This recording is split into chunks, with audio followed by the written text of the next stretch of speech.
So I'll be sharing on two topics today. രണ്ട് വിഷയങ്ങളാണ് ഇന്ന് നമ്മൾ സംസാരിക്കുന്നത്.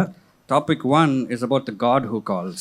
ഒന്നാമത്തെ വിഷയം എന്നുള്ളത് വിളിക്കുന്നവനായ ദൈവം. Now, of course, we all want to know that God just gives us a plan, like when you are in college, you're just given a project assignment. Your professor tells you this. It's so straightforward. നമ്മൾ എല്ലാവരും കോളേജിൽ പഠിക്കുമ്പോൾ നമ്മുടെ teachers വന്നേച്ച് project വന്നേച്ച് പറയും ഇതൊക്കെ ചെയ്യണമെന്ന്. But when it comes to understanding God's call, sometimes it's not that straightforward. The Bible is clear, no doubt. ദൈവവചനത്തിന്റെ വെളിച്ചത്തിൽ ചിലപ്പോൾ ചില കാര്യങ്ങൾ മനസ്സിലാക്കുമ്പോൾ വിളി ചിലപ്പോൾ വ്യക്തമായെന്ന് വരത്തില്ല. But navigating with the Bible through our situations and the decisions sometimes is not that straightforward. ദൈവവചനം വ്യക്തമാണ്. അപ്പോൾ ദൈവവചനത്തിന്റെ അകത്തൂടെ നമ്മുടെ വിളിയെ മനസ്സിലാക്കുവാനും ശ്രദ്ധിക്കുവാനും സാധിക്കണം. So I'll share with you in the afternoon session on that. But the first session is titled Finding Your Story in His Story. ഒന്നാമത്തെ ഇന്ന് പകല് നമ്മൾ ചിന്തിക്കാൻ പോകുന്നത് അവന്റെ ജീവിതത്തിൽ നമ്മുടെ ജീവിതത്തെ കണ്ടെത്തുക, അല്ലെങ്കിൽ അവന്റെ കഥയിൽ നമ്മുടെ കഥയെ കണ്ടെത്തുക. And it's very important that we don't start with our story. അതിൽ പ്രധാനപ്പെട്ട ഒരു കാര്യം എന്നുള്ളത് നമ്മുടെ ജീവിതത്തിൽ നിന്നല്ല ഇത് ആരംഭിക്കുന്നത്. Because what we normally do, we have our own schedule. We arrange everything in our lives and then we try to fit God in that. സാധാരണ എന്താ ചെയ്യാന്ന് ചോദിച്ചാൽ നമുക്ക് ഓൾറെഡി നമ്മുടെ ജീവിതം കുറച്ച് കാര്യങ്ങളെല്ലാം ഫിക്സ് ചെയ്ത് വെച്ചിട്ടുണ്ട്. അതെടുത്ത് കർത്താവിന്റെ ജീവിതത്തിലേക്ക് കൂട്ടിയിണക്കുകയാണ് സാധാരണ ചെയ്യുന്നത്. But when we do that, we are really turning things upside down. അപ്പോൾ അങ്ങനെ ചെയ്തു കഴിഞ്ഞാൽ സകല കാര്യങ്ങളെയും തലകീഴായി മറിക്കുകയാണ് നാം ചെയ്യുന്നത്. But we need to understand the universe is not about us, it's about God. നമ്മൾ മനസ്സിലാക്കേണ്ട ഒരു കാര്യമുണ്ട്, ഈ ലോകം എന്നുള്ളത് അത് നമ്മെക്കുറിച്ചുള്ളതല്ല, ദൈവത്തെക്കുറിച്ചുള്ളതാണ്. So the better we understand His story, നമ്മൾ ദൈവത്തിന്റെ കഥ മനസ്സിലാക്കുമ്പോൾ the easier it is to figure out your story. അതിലൂടെ നമ്മുടെ കഥയെ മനസ്സിലാക്കാൻ നമുക്ക് സാധിക്കും. So keeping His story as the reference point for your life. അപ്പോൾ അതുകൊണ്ട് നമ്മുടെ ജീവിതത്തിന്റെ റെഫറൻസ് എന്നുള്ളത് ദൈവത്തിന്റെ കഥയായിരിക്കണം. Okay, so that's part 1. So before I go ahead, I want to explain one thing. മുമ്പോട്ട് പോകുന്നതിന് മുമ്പ് എനിക്കൊരു കാര്യം നിങ്ങളോട് പറയണം. I will be sharing my testimony with you. ഞാൻ എൻ്റെ ജീവിതത്തെ നിങ്ങളോട് പറയുന്നതായിരിക്കും. But keep in mind that the testimony, that the authority of experience is not equal to the authority of scripture.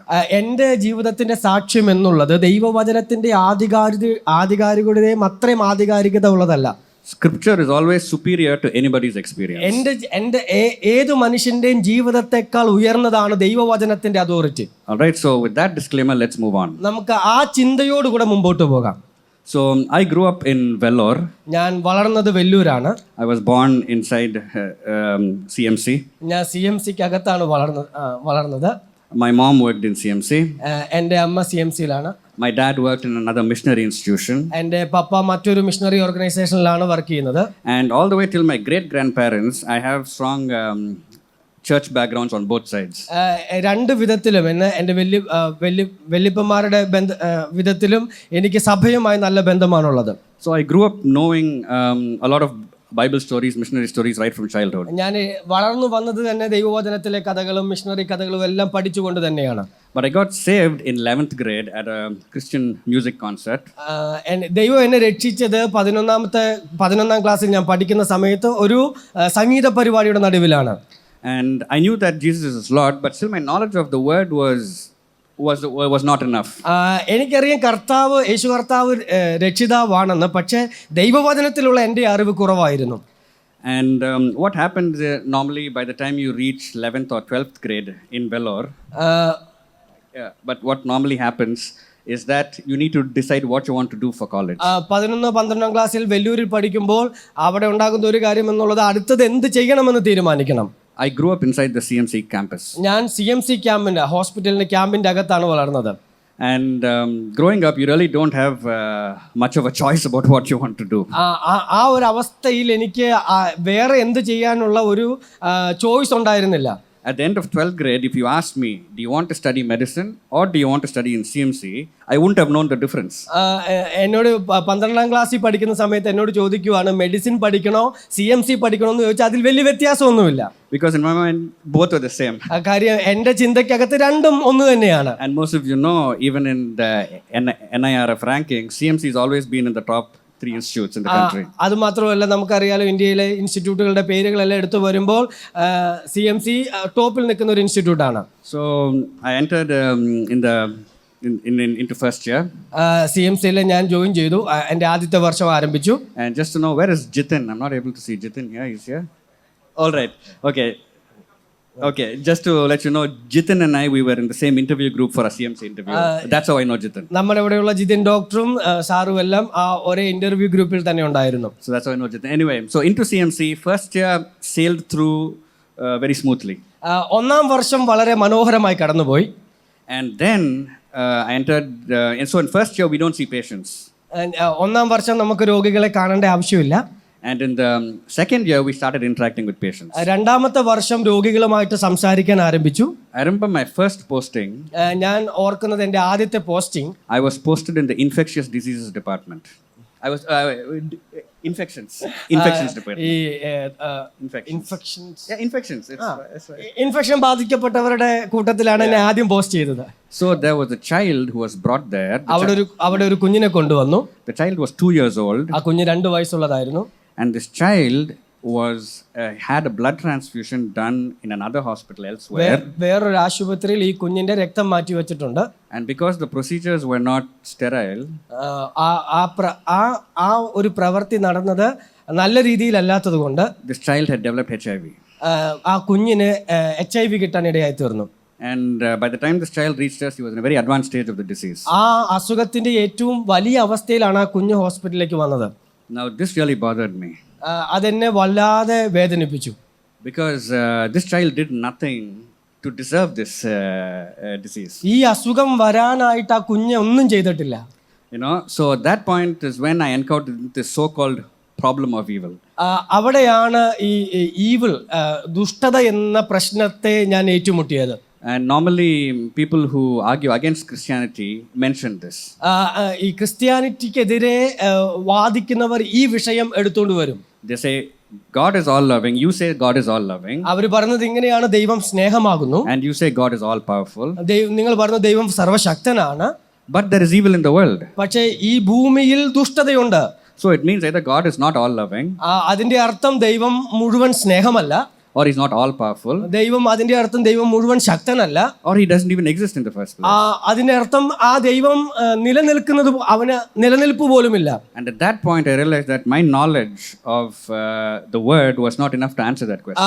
അവിടെ എനിക്കൊരു കാര്യം മനസ്സിലായി, തിരുവചനത്തിലുള്ള എൻ്റെ അറിവ് ഈ ചോദ്യങ്ങളുടെ ഉത്തരത്തിന് പ്രാപ്തമല്ല. So that's when I started reading up a lot to answer this question. അവിടെയാണ് ഞാൻ വചനം വായിക്കാനും പഠിക്കാനും തുടങ്ങിയത്. And that's when I discovered Reformed theology. അവിടെയാണ് ഞാൻ തിയോളജിക്കൽ പഠനം ആരംഭിച്ചത്. And that's when, for the first time in my life, despite being a Christian for almost 3 years, ഈ സംഭവങ്ങളെല്ലാം നടക്കുന്നത് 3 വർഷം കൊണ്ടാണ്. That's for the first time I realized the doctrine of the sovereignty of God. അവിടെ ആ സമയത്താണ് ദൈവത്തിന്റെ സർവ അധീനത്വം എന്ന വിഷയത്തിലേക്ക് ഞാൻ വരുന്നത്. And for the first time I read Romans chapter 9. അവിടെയാണ് ഞാൻ റോമാലേഖനം 9-ാം അധ്യായം ആദ്യമായിട്ട് വായിക്കുന്നത്. Before this, the only verse I knew from Romans was that all men have sinned and fallen short of the glory of God. ആ സമയം വരെ എനിക്ക് ആകെ കൂടെ റോമാലേഖനത്തിൽ അറിയാവുന്ന ഒരു വാക്യം എന്നുള്ളത് എല്ലാവരും പാപം ചെയ്ത് ഒരുപോലെ ദൈവ തേജസ് ഇല്ലാത്തവരായി തീർന്നു എന്നുള്ളതാണ്. But then Romans 9 had the answer to the problem of evil. അവിടെ റോമാലേഖനം 9-ാം അധ്യായത്തിൽ ഈ പൈശാചികതയ്ക്കുള്ള ഒരു ഉത്തരമുണ്ട്. And then I saw that when you read through more of the Bible, when Joseph speaks to his brothers after he comes back, വേദപുസ്തകം വീണ്ടും വായിക്കുമ്പോൾ യോസഫ് തന്റെ സഹോദരന്മാരോട് സംസാരിക്കുന്ന സമയത്ത് Joseph says, you intended this for evil, but God turned it for good. യോസഫ് സഹോദരന്മാരോട് പറഞ്ഞൊരു ഉത്തരവുണ്ട്, നിങ്ങൾ ദുഷ്ടതയ്ക്കായിട്ട് ഇത് ചെയ്തു, പക്ഷെ ദൈവം ഇത് നന്മയ്ക്കാക്കി തീർത്തു. So I knew that God can turn around evil for good. അവിടെ ഞാനൊരു കാര്യം പഠിച്ചു, ഈ ദുഷ്ടതയെ നന്മയാക്കി തീർക്കാൻ ദൈവത്തിന് കഴിയും. And the next one was in Proverbs 16:11. രണ്ടാമത്തെ കാര്യം എന്നുള്ളത് സദൃശവാക്യം 16:11, where it says the Lord works out everything for his own ends. യഹോവ സകലത്തെയും തന്റെ ഉദ്ദേശത്തിനായി ഉണ്ടാക്കിയിരിക്കുന്നു, അനർത്ഥ ദിവസത്തിനായി ദുഷ്ടനെയും കൂടെ. So I knew that even the evil in the world, God has a purpose for it. അതിന്റെ അർത്ഥം എന്തു വച്ചാൽ ഇന്ന് ഭൂമിയിലുള്ള ദുഷ്ടതയ്ക്ക് പോലും ദൈവത്തിനൊരു ഉദ്ദേശമുണ്ട്. So it was after that that my journey into the Bible started. അവിടെ എൻ്റെ വേദപുസ്തകത്തോടുള്ള കൂടെയുള്ള എൻ്റെ യാത്ര ആരംഭിച്ചു. And the first thing I learned is that the Bible should interpret the Bible. അവിടെ ഞാൻ പഠിച്ചൊരു കാര്യം, ദൈവവചനത്തിലൂടെ തന്നെ ദൈവവചനത്തെ വ്യാഖ്യാനിക്കണം. Because most of the so-called problems exist when we bring in some assumptions from outside the Bible and try to fix it here and try to fit it in here, it doesn't fit. സാധാരണ ചെയ്യുന്ന ഒരു കാര്യം എന്താണെന്ന് വെച്ചാൽ വേദപുസ്തകത്തിന്റെ പുറത്തുനിന്ന് ഒരു കാര്യം കൊണ്ടുവന്ന് വേദപുസ്തകത്തോട് കൂട്ടിച്ചേർക്കാൻ നോക്കുന്നു, അത് വേദപുസ്തകത്തോട് കൂടിച്ചേരാതെ ഇരിക്കുന്നു. അതാണ് സാധാരണ സംഭവിക്കുന്നത്. But when you let the Bible interpret the Bible, there's perfect coherence. ദൈവവചനത്തിലൂടെ തന്നെ ദൈവവചനത്തെ വ്യാഖ്യാനിക്കുമ്പോൾ അത് സ്മൂത്ത് ആയിട്ട് മുന്നോട്ട് പോകും. So at this point I was very excited, I knew that the Bible had the answers. അവിടെ എനിക്കൊരു കാര്യം മനസ്സിലായി, എനിക്ക് ഒത്തിരി സന്തോഷം ലഭിച്ചു. വേദപുസ്തകത്തിൽ സകലത്തിനും ഉത്തരമുണ്ട്. So I wanted to know what about my career. I want to know what the Bible talks about my career. അവിടെ വേറൊരു കാര്യം എനിക്ക് ആഗ്രഹം ഉണ്ടായത് എന്താണെന്ന് വെച്ചാൽ എൻ്റെ ജീവിതത്തെക്കുറിച്ച് വചനത്തിന് എന്താണ് പറയാനുള്ളത്. And in CMC, if you look at the vision statement, CMCയുടെ വിഷൻ സ്റ്റേറ്റ്മെന്റ് നോക്കിയാൽ it says we are doing the healing ministry of Christ through education, service and research. അവിടെ എങ്ങനെയാണ് പറഞ്ഞിരിക്കുന്നത്? യേശു കർത്താവിന്റെ സൗഖ്യദായക ശുശ്രൂഷ സേവനത്തിലൂടെ ചെയ്യുന്നു എന്നുള്ളത്. And then everywhere I kept saying that Dr. Luke is a medical missionary. എല്ലായിടത്തും പറയുന്ന കാര്യമാണ്, ഡോക്ടർ ലൂക്ക് ഒരു medical മിഷണറിയാണ്. So I was very excited to know about this. So I started reading more into the Bible. അവിടെ വേദപുസ്തകത്തിലെ ലൂക്കോസിന്റെ സുവിശേഷം അദ്ദേഹത്തെ doctor Luke എന്നാണ് പറയുന്നത്. അപ്പോൾ വേദപുസ്തകം വായിക്കാൻ ഒരു അല്പം കൂടെ ഉത്സാഹം കിട്ടി. But what I found was a turning point in my life in a way very different from what I imagined. ഞാൻ ചിന്തിക്കുന്നതിന് അപ്പുറത്ത് നിന്ന് എൻ്റെ ചിന്തയെ മാറ്റിമറിച്ച ഒരു കാര്യം. Okay, so the only reference to Luke where it says he's a doctor comes from this passage in Colossians. കൊലോസ്യ ലേഖനത്തിൽ മാത്രമാണ് ലൂക്കോസ് സുവിശേഷം എഴുതിയ ലൂക്കോസിനെ ഡോക്ടർ എന്ന് പറഞ്ഞിരിക്കുന്നത്. So if you want to, you can actually turn to that passage. നമുക്ക് ആ വേദഭാഗത്തെ ഒന്ന് ശ്രദ്ധിക്കാം. കൊലോസ്യ ലേഖനം 4-ാം അധ്യായം 14-ാമത്തെ വാക്യം. വൈദ്യനായ പ്രിയ ലൂക്കോസും ദേമാസും നിങ്ങളെ വന്ദനം ചെയ്യുന്നു. So here it says, our dear friend Luke the doctor sends you his greetings. വൈദ്യനായ ലൂക്കോസ് നിങ്ങളെ വന്ദനം ചെയ്യുന്നു. If you want a contemporary translation, it just means Luke says hi to all of you. അത് ഈ കാലത്തെ ട്രാൻസ്ലേഷനിലേക്ക് എടുത്താൽ ലൂക്കോസ് നിങ്ങളോട് എല്ലാവരോടും ഹായ് പറയുന്നു. Okay, and then I found Luke is not glorified anywhere in this passage for being a doctor. ഒരു doctor എന്ന നിലയിൽ വേദപുസ്തകത്തിന്റെ ഒരു ഭാഗത്തും ലൂക്കോസിനെ മഹത്വപ്പെടുത്തിയിട്ടില്ല. For the first record, there are 6 other people mentioned. വേറെ 6 പേരും കൂടെ ഇതേ വേദഭാഗത്തിൽ തന്നെ പറഞ്ഞിട്ടുണ്ട്. Okay, let's start. So for the first shot, Luke is mentioned second last. ലൂക്കോസിനെ പറഞ്ഞിരിക്കുന്നത് സെക്കൻഡ് ലാസ്റ്റ് ആയിട്ടാണ്. So there's no special glorification for Luke just because he's a doctor. Doctor ആയതുകൊണ്ട് വേദപുസ്തകം ലൂക്കോസിന് പ്രത്യേകിച്ച് ഒരു മഹത്വം ഒന്നും കൊടുക്കുന്നില്ല. This went upside down in the culture where I was brought up.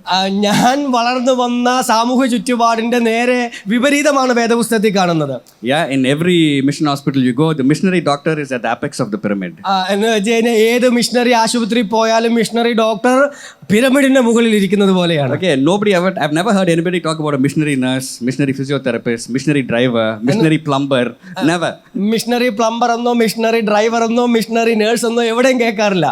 So this is a classical example of how worldliness has influenced Christian attitudes. ഇതൊരു നല്ല ഉദാഹരണമാണ്. ലോകമയത്വം എങ്ങനെ നമ്മുടെ ക്രിസ്തീയതയിൽ കടന്നു വന്നു എന്നുള്ളതിന്റെ ഒരു നല്ല ഉദാഹരണമാണിത്. Okay, now let's look at these other people who are mentioned in this passage. ഈ പാസേജിൽ പറഞ്ഞിരിക്കുന്ന മറ്റ് കൊലോസ്യ ലേഖനം 4-ാം അധ്യായത്തിൽ പറഞ്ഞിരിക്കുന്ന മറ്റ് വ്യക്തികളെ ശ്രദ്ധിക്കുക. First about Tychicus. It says he's a verse 7. 7-ാം അധ്യായത്തിൽ പറഞ്ഞിരിക്കുന്ന Tychicus. It says he's a dear brother and a faithful minister. അവിടെ ഇങ്ങനെയാണ് പറഞ്ഞിരിക്കുന്നത്, പ്രിയ സഹോദരനും വിശ്വസ്ത ശുശ്രൂഷനുമായ തിഹിക്കസ്. Next in verse 9 you see Onesimus. 9-ാം വാക്യത്തിൽ ഒനേസിമോസിനെ കുറിച്ച് പറഞ്ഞിട്ടുണ്ട്. It says he's a faithful and dear brother. അവിടെ വിശ്വസ്തനും പ്രിയനുമായ സഹോദരൻ. Next you see in verse 10 അരിസ്തർക്കോസിനെ കുറിച്ച് പറഞ്ഞിട്ടുണ്ട്. It says he's my fellow prisoner. അദ്ദേഹത്തെ കുറിച്ച് പറഞ്ഞിരിക്കുന്നത് എന്റെ സഹബദ്ധൻ, എന്നോട് കൂടെ തടവിൽ കിടക്കുന്നവൻ. And you also find they mention Mark the cousin of Barnabas. മർക്കോസിനെ കുറിച്ച് പറഞ്ഞിട്ടുണ്ട്, ബർണബാസിന്റെ കസിനായ മർക്കോസ്. Then in 11 it says Jesus, who is also called Justus. യുസ്തോസ് എന്നറിയപ്പെടുന്ന യേശു 11-ാം വാക്യത്തിൽ. Can you see what Paul is intention when he mentions each person, he's mentioned some identifying feature with them. ഇവിടെ പറഞ്ഞിരിക്കുന്ന ഓരോ വ്യക്തികളോട് കൂടെ അവരെ തിരിച്ചറിയാൻ ഒരു അടയാളവും പറഞ്ഞിട്ടുണ്ട്. And then it says Epaphras, the servant of Christ Jesus. എപ്പഫ്രാസിനെ കുറിച്ച് പറഞ്ഞിരിക്കുന്നു, യേശു ക്രിസ്തുവിന്റെ ദാസൻ. And then it says our dear friend Luke says hello.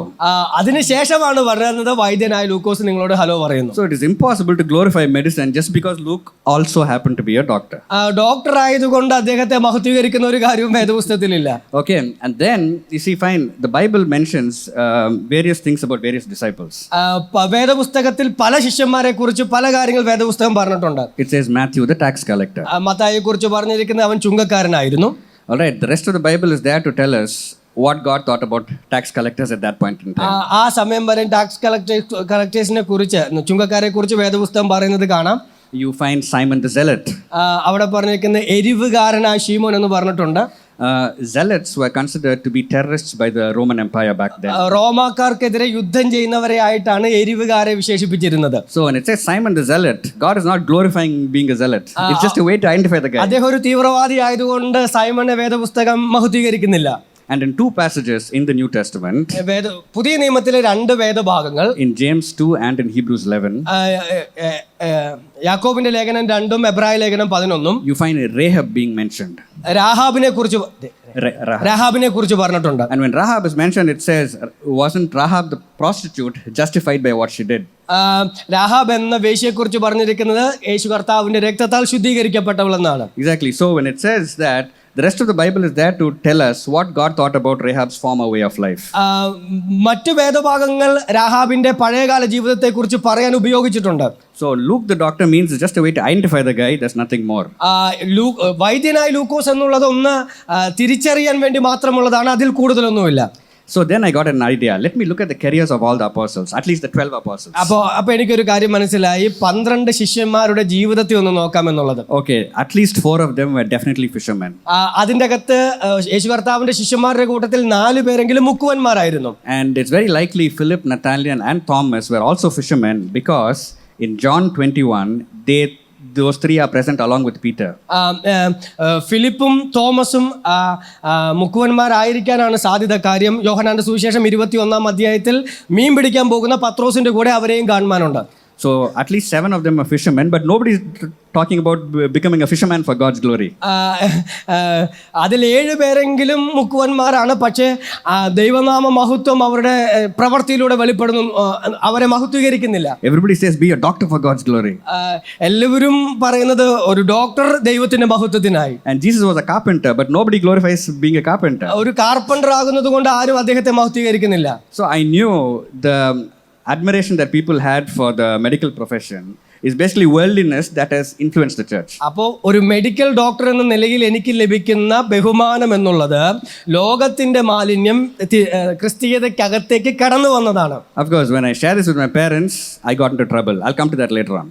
പക്ഷേ ഇത് ഞാൻ എൻ്റെ അപ്പനോടും അമ്മയോടും പറഞ്ഞപ്പോൾ അവിടെ ഒരു ചെറിയ പ്രശ്നമുണ്ടായി, അത് ഞാൻ പിന്നീട് പറയാം. Okay. So, what else about Luke? Okay, Luke is mentioned in 2 other verses. 2 വേദഭാഗങ്ങളിൽ കൂടെ ലൂക്കോസിന്റെ കാര്യം വേദപുസ്തകത്തിൽ പറഞ്ഞിട്ടുണ്ട്. We don't need to turn it. Where in 2 Timothy it says, only Luke is with me. 2 Timotheos 4:11 ലൂക്കോസ് മാത്രം എന്നോട് കൂടെ ഉണ്ട് എന്ന് പറഞ്ഞിട്ടുണ്ട്. And in Philemon, Paul identified Luke as his fellow worker. ഫിലോമോൻ ലൂക്കോസിനെ തിരിച്ചറിയുന്നത് സഹപഠനായ ലൂക്കോസ് എന്നാണ്. So that Luke was a very close worker of Paul is undeniable. എന്ന് വെച്ചാൽ ലൂക്കോസ് എന്നുള്ളത് പൗലോസിന്റെ കൂടെ ഉണ്ടായിരുന്ന ഒരു സഹശുശ്രൂഷകനാണ്. So then when I read through the whole gospel of Luke and the book of Acts, അപ്പോസ്തല പ്രവൃത്തികളും ലൂക്കോസിന്റെ സുവിശേഷവും ഞാൻ മുഴുവനെ വായിച്ചപ്പോൾ I saw that all the healings mentioned പറഞ്ഞിരിക്കുന്ന എല്ലാ അത്ഭുതങ്ങളും was done by the supernatural power of God. ആ ഭാഗങ്ങളിൽ പറഞ്ഞിരിക്കുന്ന സകല സൗഖ്യങ്ങളും ദൈവത്തിന്റെ അത്ഭുതം കൊണ്ട് സംഭവിച്ചതാണ്. And not using medicine. ലൂക്കോസ് മരുന്ന് ഉപയോഗിച്ച് ചെയ്തതല്ല. And not one place I saw Luke setting up medical mission camps. എന്ന് വെച്ചാൽ ഈ വേദപുസ്തകത്തിൽ എവിടെ ലൂക്കോസ് ഒരു മെഡിക്കൽ മിഷൻ ക്യാമ്പ് നടത്തുന്നതും കാണുന്നില്ല. So, and the second conclusion, however, is very interesting. രണ്ടാമത്തെ ഞാൻ വന്നു ചേർന്ന കൺക്ലൂഷൻ ഇതാണ്. Luke's accomplishments in the church ലൂക്കോസ് സഭയിൽ ചെയ്തു തീർത്ത കാര്യങ്ങൾ is linked to him being a historian of the early church. എന്ന് വെച്ചാൽ ലൂക്കോസ് സഭയിൽ ചെയ്തു തീർത്ത കാര്യം ഒരു വൈദ്യനായിട്ടല്ല, ഒരു ചരിത്രകാരനായിട്ട് ചെയ്തു തീർത്ത കാര്യങ്ങളാണ്.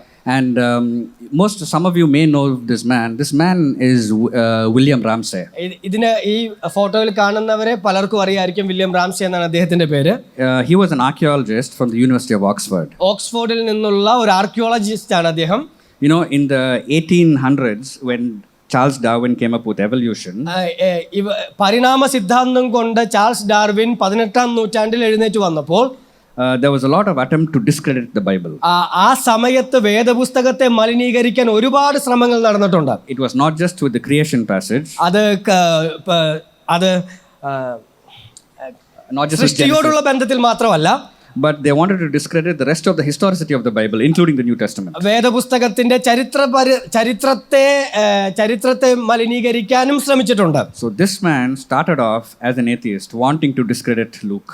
ഇദ്ദേഹം വില്യം റാംസേ ആരംഭിച്ചത് ഒരു നിരീശ്വരവാദിയായിട്ട് വേദപുസ്തകത്തെ മലിനീകരിക്കുക എന്ന ഉദ്ദേശത്തോടു കൂടിയാണ്. So every place mentioned in the book of Acts, അപ്പോസ്തല പ്രവൃത്തിയിൽ പറഞ്ഞിരിക്കുന്ന എല്ലാ സ്ഥലങ്ങളും he traveled through the whole area. ആ സ്ഥലങ്ങളിലൂടെ എല്ലാം ഇദ്ദേഹം യാത്ര ചെയ്തു. And this was his conclusion. അദ്ദേഹം എത്തിച്ചേർന്ന അവസാനം ഇങ്ങനെയാണ്. He said Luke is a historian of the first rank. ലൂക്കോസ് എന്നുള്ളത് ചരിത്രത്തിൽ അറിയപ്പെടുന്ന ഒരു നല്ല ഒന്നാം റാങ്കുള്ള ചരിത്രകാരനാണ്. He should be placed along with the very greatest historians. എന്ന് വെച്ചാൽ പല പ്രശസ്തരായ ചരിത്രകാരന്മാരുടെ കൂട്ടത്തിൽ അദ്ദേഹത്തെ ചേർക്കണം. And his history is unsurpassed in terms of its trustworthiness. അദ്ദേഹത്തിന്റെ ചരിത്രത്തിന്റെ പ്രത്യേകത അത് പൂർണ്ണമായി വിശ്വസിക്കാൻ കഴിയുന്നതാണ്. Of course, he became a believer after that. അതിനുശേഷം വില്യം റാംസേ ഒരു വിശ്വാസിയായി തീർന്നു. So I took all this information. I went to my dad. ഞാൻ ഈ ഇൻഫർമേഷൻ എല്ലാം കൊണ്ട് എൻ്റെ പപ്പയുടെ അടുത്തേക്ക് ചെന്നു. I said, "Appa, look, this is what the Bible says. The Bible does not glorify medicine." ഞാൻ എൻ്റെ പപ്പയോട് പറഞ്ഞു, പപ്പ, നമ്മുടെ മെഡിസിനെ വേദപുസ്തകം ഉയർത്തി കാണിക്കുന്നില്ല. I said, the Bible says that missions is actually discipleship, evangelism and discipleship, building the church. Mission എന്നുള്ളത് ശിഷ്യത്വമാണെന്ന് ഞാൻ എൻ്റെ പപ്പയോട് പറഞ്ഞു. So what is happening in the name of medical mission? I'm not able to reconcile it with the Bible. Medical mission എന്ന പേരിൽ ചെയ്തു കൂട്ടുന്ന കാര്യങ്ങൾ വേദപുസ്തകത്തോട് ഒത്തുവരുന്ന കാര്യങ്ങളല്ല. This happened in second year of college. അത് ഞാൻ 2ാം വർഷം കോളേജിൽ പഠിക്കുന്ന സമയത്ത്. So at that point my dad said, "You don't know anything about life." അപ്പോൾ പപ്പ എന്നോട് പറഞ്ഞു, നിനക്ക് ജീവിതത്തെ കുറിച്ച് ഒന്നും അറിയില്ല. You're too young to ask such questions. നീ വളരെ ചെറുപ്പമാണ്. Finish college. എന്നോട് പറഞ്ഞു, പഠിത്തം പൂർത്തീകരിക്കുക. I knew that this was a very contentious topic at home. എനിക്കറിയാം ഇത് വീട്ടിൽ ഒരു അല്പം പ്രശ്നം ഉണ്ടാക്കുന്ന വിഷയമാണെന്ന്. So I decided not to push it further. അതുകൊണ്ട് ഞാൻ പിന്നെ അത് മുമ്പോട്ട് കൊണ്ടുപോകാൻ ആഗ്രഹിച്ചില്ല. And then I forgot about this for quite some time. I went on with college. ഞാൻ അതിനുശേഷം ഇതെല്ലാം ഒന്ന് വിട്ടേച്ച് എൻ്റെ പഠനത്തോടുള്ള ബന്ധത്തിൽ മുന്നോട്ട് പോയി. And in final year you have to decide what do you want to study after UG. എന്ന് വെച്ചാൽ എൻ്റെ അവസാന വർഷത്തിൽ ഇനി ഞാൻ എന്ത് പഠിക്കണമെന്ന് തീരുമാനിക്കണം. Which area do you want to specialize in? ഏത് ഏരിയയിൽ വേണം ഞാൻ സ്പെഷ്യലൈസ് ചെയ്യാൻ എന്നുള്ളത്. So when this issue was not, I didn't have a clear conscience about this issue because this was not resolved for me. ഈ വേദപുസ്തകമായിട്ടുള്ള പ്രശ്നം പൂർത്തീകരിക്കപ്പെടാത്തത് കൊണ്ട് ചെറിയ സംശയങ്ങളൊക്കെ എനിക്കുണ്ടായിരുന്നു. So I wanted to do a little bit more research into this. അതുകൊണ്ട് എനിക്ക് ഇതിൻ്റെ അകത്ത് ഒരു അല്പം കൂടെ റിസർച്ച് ചെയ്താൽ കൊള്ളാമെന്ന് തോന്നി. And what I found was even more shocking. ഞാൻ റിസർച്ച് ചെയ്തപ്പോൾ ഞാൻ കണ്ടുപിടിച്ച കാര്യങ്ങൾ എന്നെ വീണ്ടും അത്ഭുതപ്പെടുത്തി. So this book was written by a man called David Hardiman. David Hardiman എന്ന് പറയുന്ന ആളാണ് ഈ പുസ്തകം എഴുതിയത്. He was born in colonial India and he studies medical mission. Colonial ഇന്ത്യയിൽ പ്രവർത്തിച്ച ഒരു വ്യക്തിയാണ്. അദ്ദേഹം മെഡിക്കൽ പഠിച്ച ഒരാളാണ്. And this book is about medical missions in Africa and Asia. ഇത് ആഫ്രിക്കയിലും ഏഷ്യയിലുമുള്ള മെഡിക്കൽ മിഷനെ കുറിച്ച് പറയുന്ന കാര്യങ്ങളാണ്. And then I guess most of you would have heard of David Livingstone, right? Anybody not heard of him? Yeah. David ലിവിങ്സ്റ്റനെ കേൾക്കാത്ത ആരെങ്കിലും ഈ കൂട്ടത്തിലുണ്ടോ? Okay, so David Livingstone is a household name in most evangelical circles. നമ്മുടെ evangelical സർക്കിളിൽ ഏറ്റവും പ്രശസ്തമായ ഒരു പേരാണ് David Livingstone. In every medical mission camp I went to, everybody extolled David Livingstone. ഞാൻ പോയ എല്ലാ മെഡിക്കൽ മിഷൻ ക്യാമ്പിലും എല്ലാവരും ഡേവിഡ് ലിവിങ്സ്റ്റനെ ഉയർത്തും. And this is what David Livingstone thought about his own work. അദ്ദേഹത്തിന്റെ പ്രവൃത്തിയെക്കുറിച്ച്, ഡേവിഡ് ലിവിങ്സ്റ്റൺ തന്റെ സ്വന്തം പ്രവൃത്തിയെക്കുറിച്ച് ചിന്തിച്ചത് എങ്ങനെയാണ്? Okay, I'd like you to focus just on what I've highlighted in yellow. ഈ യെല്ലോ കളറിൽ അടയാളപ്പെടുത്തിയതിൽ ഒന്ന് ഫോക്കസ് ചെയ്യണമെന്ന് ഞാൻ നിങ്ങളോട് ആവശ്യപ്പെടുകയാണ്. So he went to Africa in 1841. 1841 അദ്ദേഹം ആഫ്രിക്കയിലേക്ക് പോയത്. And he became very popular because he was a doctor. അതുകൊണ്ട് തന്നെ അദ്ദേഹം വളരെ പ്രശസ്തനായി തീർന്നു. And being in the medical profession gives you a lot of popularity with the society immediately. This is well known. Medical mission, medical doctor എന്നതുകൊണ്ട് സമൂഹത്തിന്റെ നടുവിൽ പെട്ടെന്ന് പ്രശസ്തരാകാൻ കഴിയും. And here David Livingstone says, ഇവിടെ ഡേവിഡ് ലിവിങ്സ്റ്റൺ ഇങ്ങനെയാണ് പറയുന്നത്, he did not regard his medical practice as a priority. അദ്ദേഹത്തിന്റെ medical practice എന്നുള്ളത് ഒരു പ്രയോറിറ്റി ആയിരുന്നില്ല. And he became afraid of where his popularity was leading him as a doctor. ഈ അദ്ദേഹത്തിന് ഉണ്ടായിരുന്ന പബ്ലിസിറ്റി എങ്ങോട്ടാണ് അദ്ദേഹത്തെ നടത്തുന്നത് എന്നൊരു പേടി അദ്ദേഹത്തിനുണ്ടായിരുന്നു. And then he feared whether his medical work would lead him astray from evangelical work. അദ്ദേഹത്തിന്റെ പേടി ഇതായിരുന്നു, തന്റെ മെഡിക്കൽ പ്രവർത്തനം തന്റെ സുവിശേഷ പ്രവർത്തനത്തിൽ നിന്ന് തന്നെ മാറ്റിക്കൊണ്ടു പോകുമോ എന്നുള്ള ഭയം അദ്ദേഹത്തിനുണ്ടായിരുന്നു. And he felt whether he'll become useless as a missionary. അതിനുശേഷം അദ്ദേഹം ചിന്തിച്ചത് താൻ ഒരു മിഷണറി എന്ന നിലയിൽ പ്രയോജനശൂന്യനായി തീരുമോ എന്നുള്ളത്. And then towards the end of his life, he said he doubted whether medical work can bring about true transformation. അതുകൊണ്ട് അദ്ദേഹം തന്റെ അവസാനത്തിൽ ഇങ്ങനെയാണ് പറഞ്ഞത്, യഥാർത്ഥമായ ജീവിത വ്യത്യാസം മെഡിക്കൽ പ്രവർത്തനത്തിലൂടെ കൊണ്ടുവരാൻ സാധിക്കുമോ എന്നുള്ള സംശയം അദ്ദേഹത്തിനുണ്ടായിരുന്നു. Nobody told this to me in medical college. I've been to so many youth camps. Not one person told this. I doubt if even they are even aware of this information.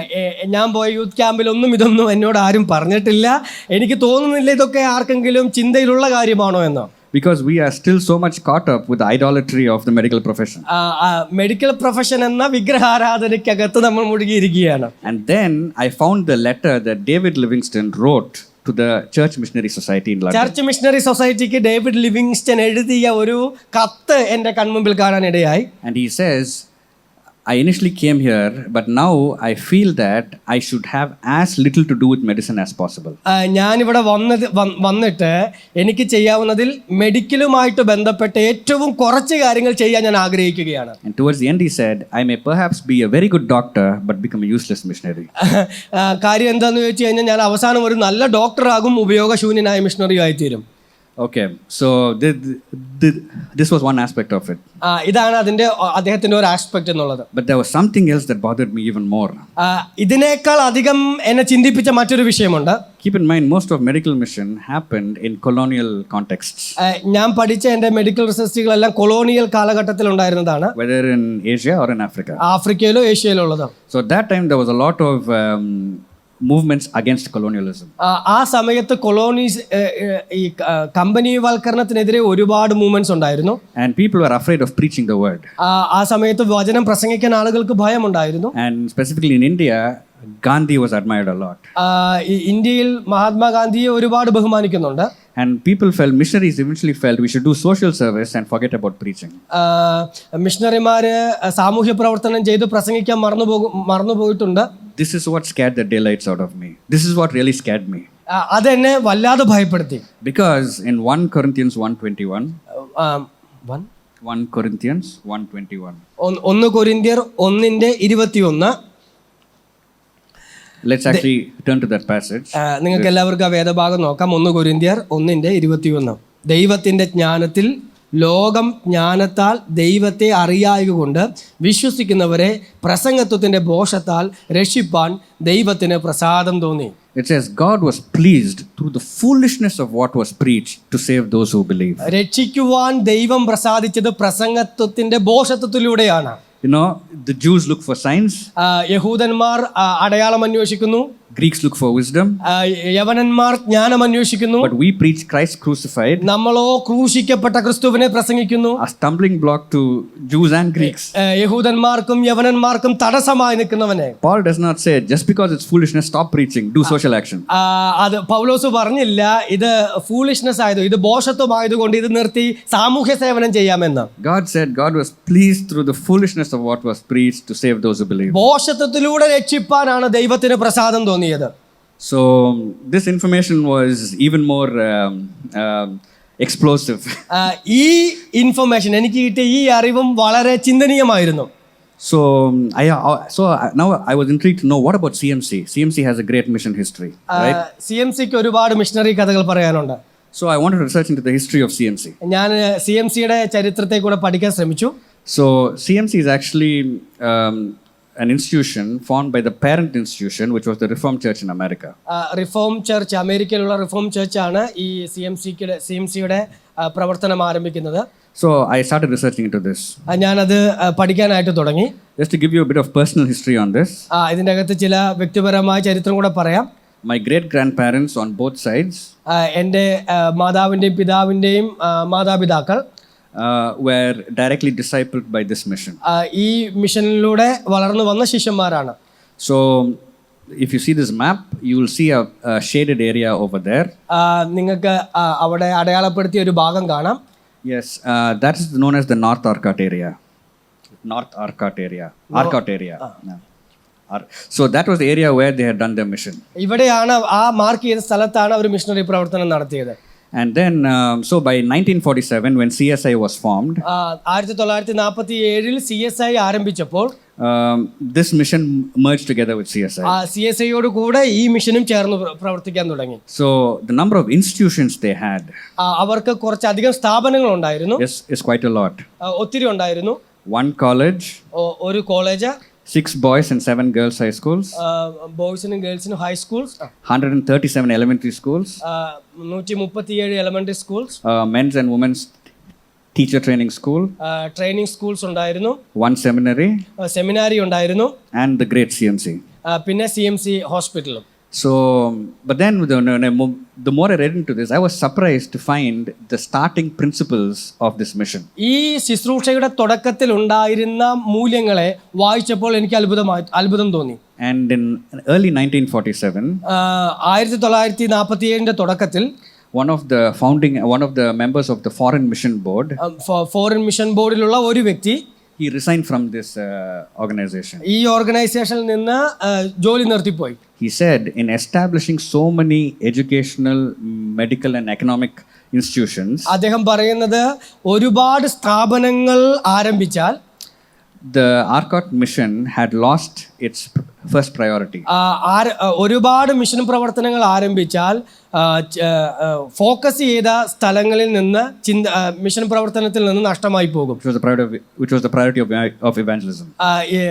സുവിശേഷീകരണം എന്ന പ്രയോറിറ്റിയിൽ നിന്ന് മാറിപ്പോകും. And the opening statement that was written in 1847, 1847 opening statement ഇങ്ങനെയാണ്. The original founder said, our great leading idea is proclaiming the gospel. ഇതിന്റെ തുടക്കക്കാർ, ഇത് ആരംഭിച്ചവർ ഇങ്ങനെയാണ് പറഞ്ഞത്, ഞങ്ങളുടെ ഏറ്റവും വലിയ ചിന്ത എന്നുള്ളത് ദൈവവചനം പ്രസംഗിക്കുക. We cannot hinder ourselves with establishing institutions. സ്ഥാപനങ്ങൾ സ്ഥാപിക്കുന്നതിലൂടെ അതിൽ നിന്നും മറഞ്ഞു നിൽക്കാൻ ഞങ്ങൾ ആഗ്രഹിക്കുന്നില്ല. So I took this to my dad. ഞാൻ ഇതും കൊണ്ട് എൻ്റെ പപ്പയുടെ അടുത്തേക്ക് പോയി. I said, Appa, look, okay, earlier I was in second year, you said I don't know anything about life, anything about the world. പപ്പ നേരത്തെ എന്നോട് പറഞ്ഞു, പപ്പ എനിക്ക് ജീവിതം അറിയില്ല, ഞാൻ വളരെ ചെറുതാന്നൊക്കെ എന്നോട് പറഞ്ഞു. And this is from our own mission. ഇത് നമ്മുടെ മിഷനിൽ നിന്നുള്ളതാണ്. Your own grandfather was involved in this mission. പപ്പയുടെ വല്യപ്പൻ പോലും ഈ ശുശ്രൂഷയോട് കൂടെ നിന്ന ഒരാളാണ്. And at least we need to consider what is, and this book was written by an official historian of the Reformed Church of America. ഈ പുസ്തകം എഴുതപ്പെട്ടത് തന്നെ അറിയപ്പെടുന്ന ഒരു ചരിത്രകാരനാണ്. At that point I could see my dad was angry with me. ആ സമയത്ത് എൻ്റെ പപ്പയ്ക്ക് എന്നോട് വളരെ ദേഷ്യമായി. But at the same time he could not refute what I had showed him. പക്ഷേ ഞാൻ കാണിച്ചു കൊടുത്തതിനെ നിരാകരിക്കാനും അദ്ദേഹത്തിന് കഴിഞ്ഞില്ല. And he just said every mission organization will face problems. അദ്ദേഹം പറഞ്ഞു എല്ലാ മിഷണറി ഓർഗനൈസേഷനും പ്രശ്നങ്ങൾ ഉണ്ടാകും. You focus on finishing your college. നീ ഒരു കാര്യം ചെയ്യ്, നിന്റെ പഠിത്തം പൂർത്തീകരിക്കാൻ ശ്രമിക്കുക. So I finished college. I worked for two years in CMC. ഞാൻ എൻ്റെ പഠിത്തത്തിന് ശേഷം CMCയിൽ 2 വർഷം ജോലി ചെയ്തു. And I worked for 6 months as a research officer. Research ഓഫീസറായിട്ട് 6 മാസത്തോളം ജോലി ചെയ്തു. And due to a series of circumstances beyond my control, എൻ്റെ കയ്യിൽ നിയന്ത്രിക്കാൻ പറ്റാത്ത പ്രശ്നങ്ങൾ ഉണ്ടായപ്പോൾ I resigned. ഞാൻ ജോലി വേണ്ടെന്ന് വെച്ചു. And it was only after I resigned and I went home and told my parents. ഞാൻ ജോലി വേണ്ടെന്ന് വെച്ചിട്ടാണ് എൻ്റെ വീട്ടിൽ ചെന്ന് എൻ്റെ മാതാപിതാക്കളോട് പറഞ്ഞത്. Doing something like this is just almost like detonating a nuclear bomb in your home. ഇങ്ങനെ വലതൊക്കെ ചെയ്യുന്നത്, വീട്ടിൽ ചെയ്യുന്നത് ന്യൂക്ലിയർ ബോംബ് വീട്ടിൽ ഇടുന്നത് പോലെയാണ്. At that point my parents gave me an ultimatum. And a deadline. ആ സമയത്ത് എൻ്റെ മാതാപിതാക്കൾ എനിക്കൊരു അവസാനത്തെ വരയും കൂടെ വരച്ചു. If you want to be in Vellore, നിനക്ക് വെല്ലൂർ ജീവിക്കണമെങ്കിൽ you have to do post graduation. നീ പോസ്റ്റ് ഗ്രാജുവേഷൻ പഠിക്കണം. And for me, this issue was staring at me, all this evidence. I said, with a clear conscience, I cannot do PG. ഞാൻ എൻ്റെ മാതാപിതാക്കളോട് പറഞ്ഞു, ഈ വിഷയങ്ങളൊക്കെ എൻ്റെ അകത്ത് കിടക്കുന്നത് കൊണ്ട് എനിക്കിത് ചെയ്യാൻ പറ്റില്ല. Guys, please don't misunderstand me. ദയവായി നിങ്ങൾ എന്നെ തെറ്റിദ്ധരിക്കരുത്. I'm not saying you should not study. ഞാൻ പറയുന്നത് നിങ്ങൾ പഠിക്കരുത് എന്നല്ല. I'm not saying you should not do PG. That's not what I'm saying. നിങ്ങൾ PG ചെയ്യരുതെന്നും അല്ല ഞാൻ പറയുന്നത്. I'm doing post graduation myself right now, but it's in a different field. That's more linked. ഞാൻ post graduation ചെയ്ത ഒരാളാണ്, അത് മറ്റൊരു ഫീൽഡിലാണ് ചെയ്തത്.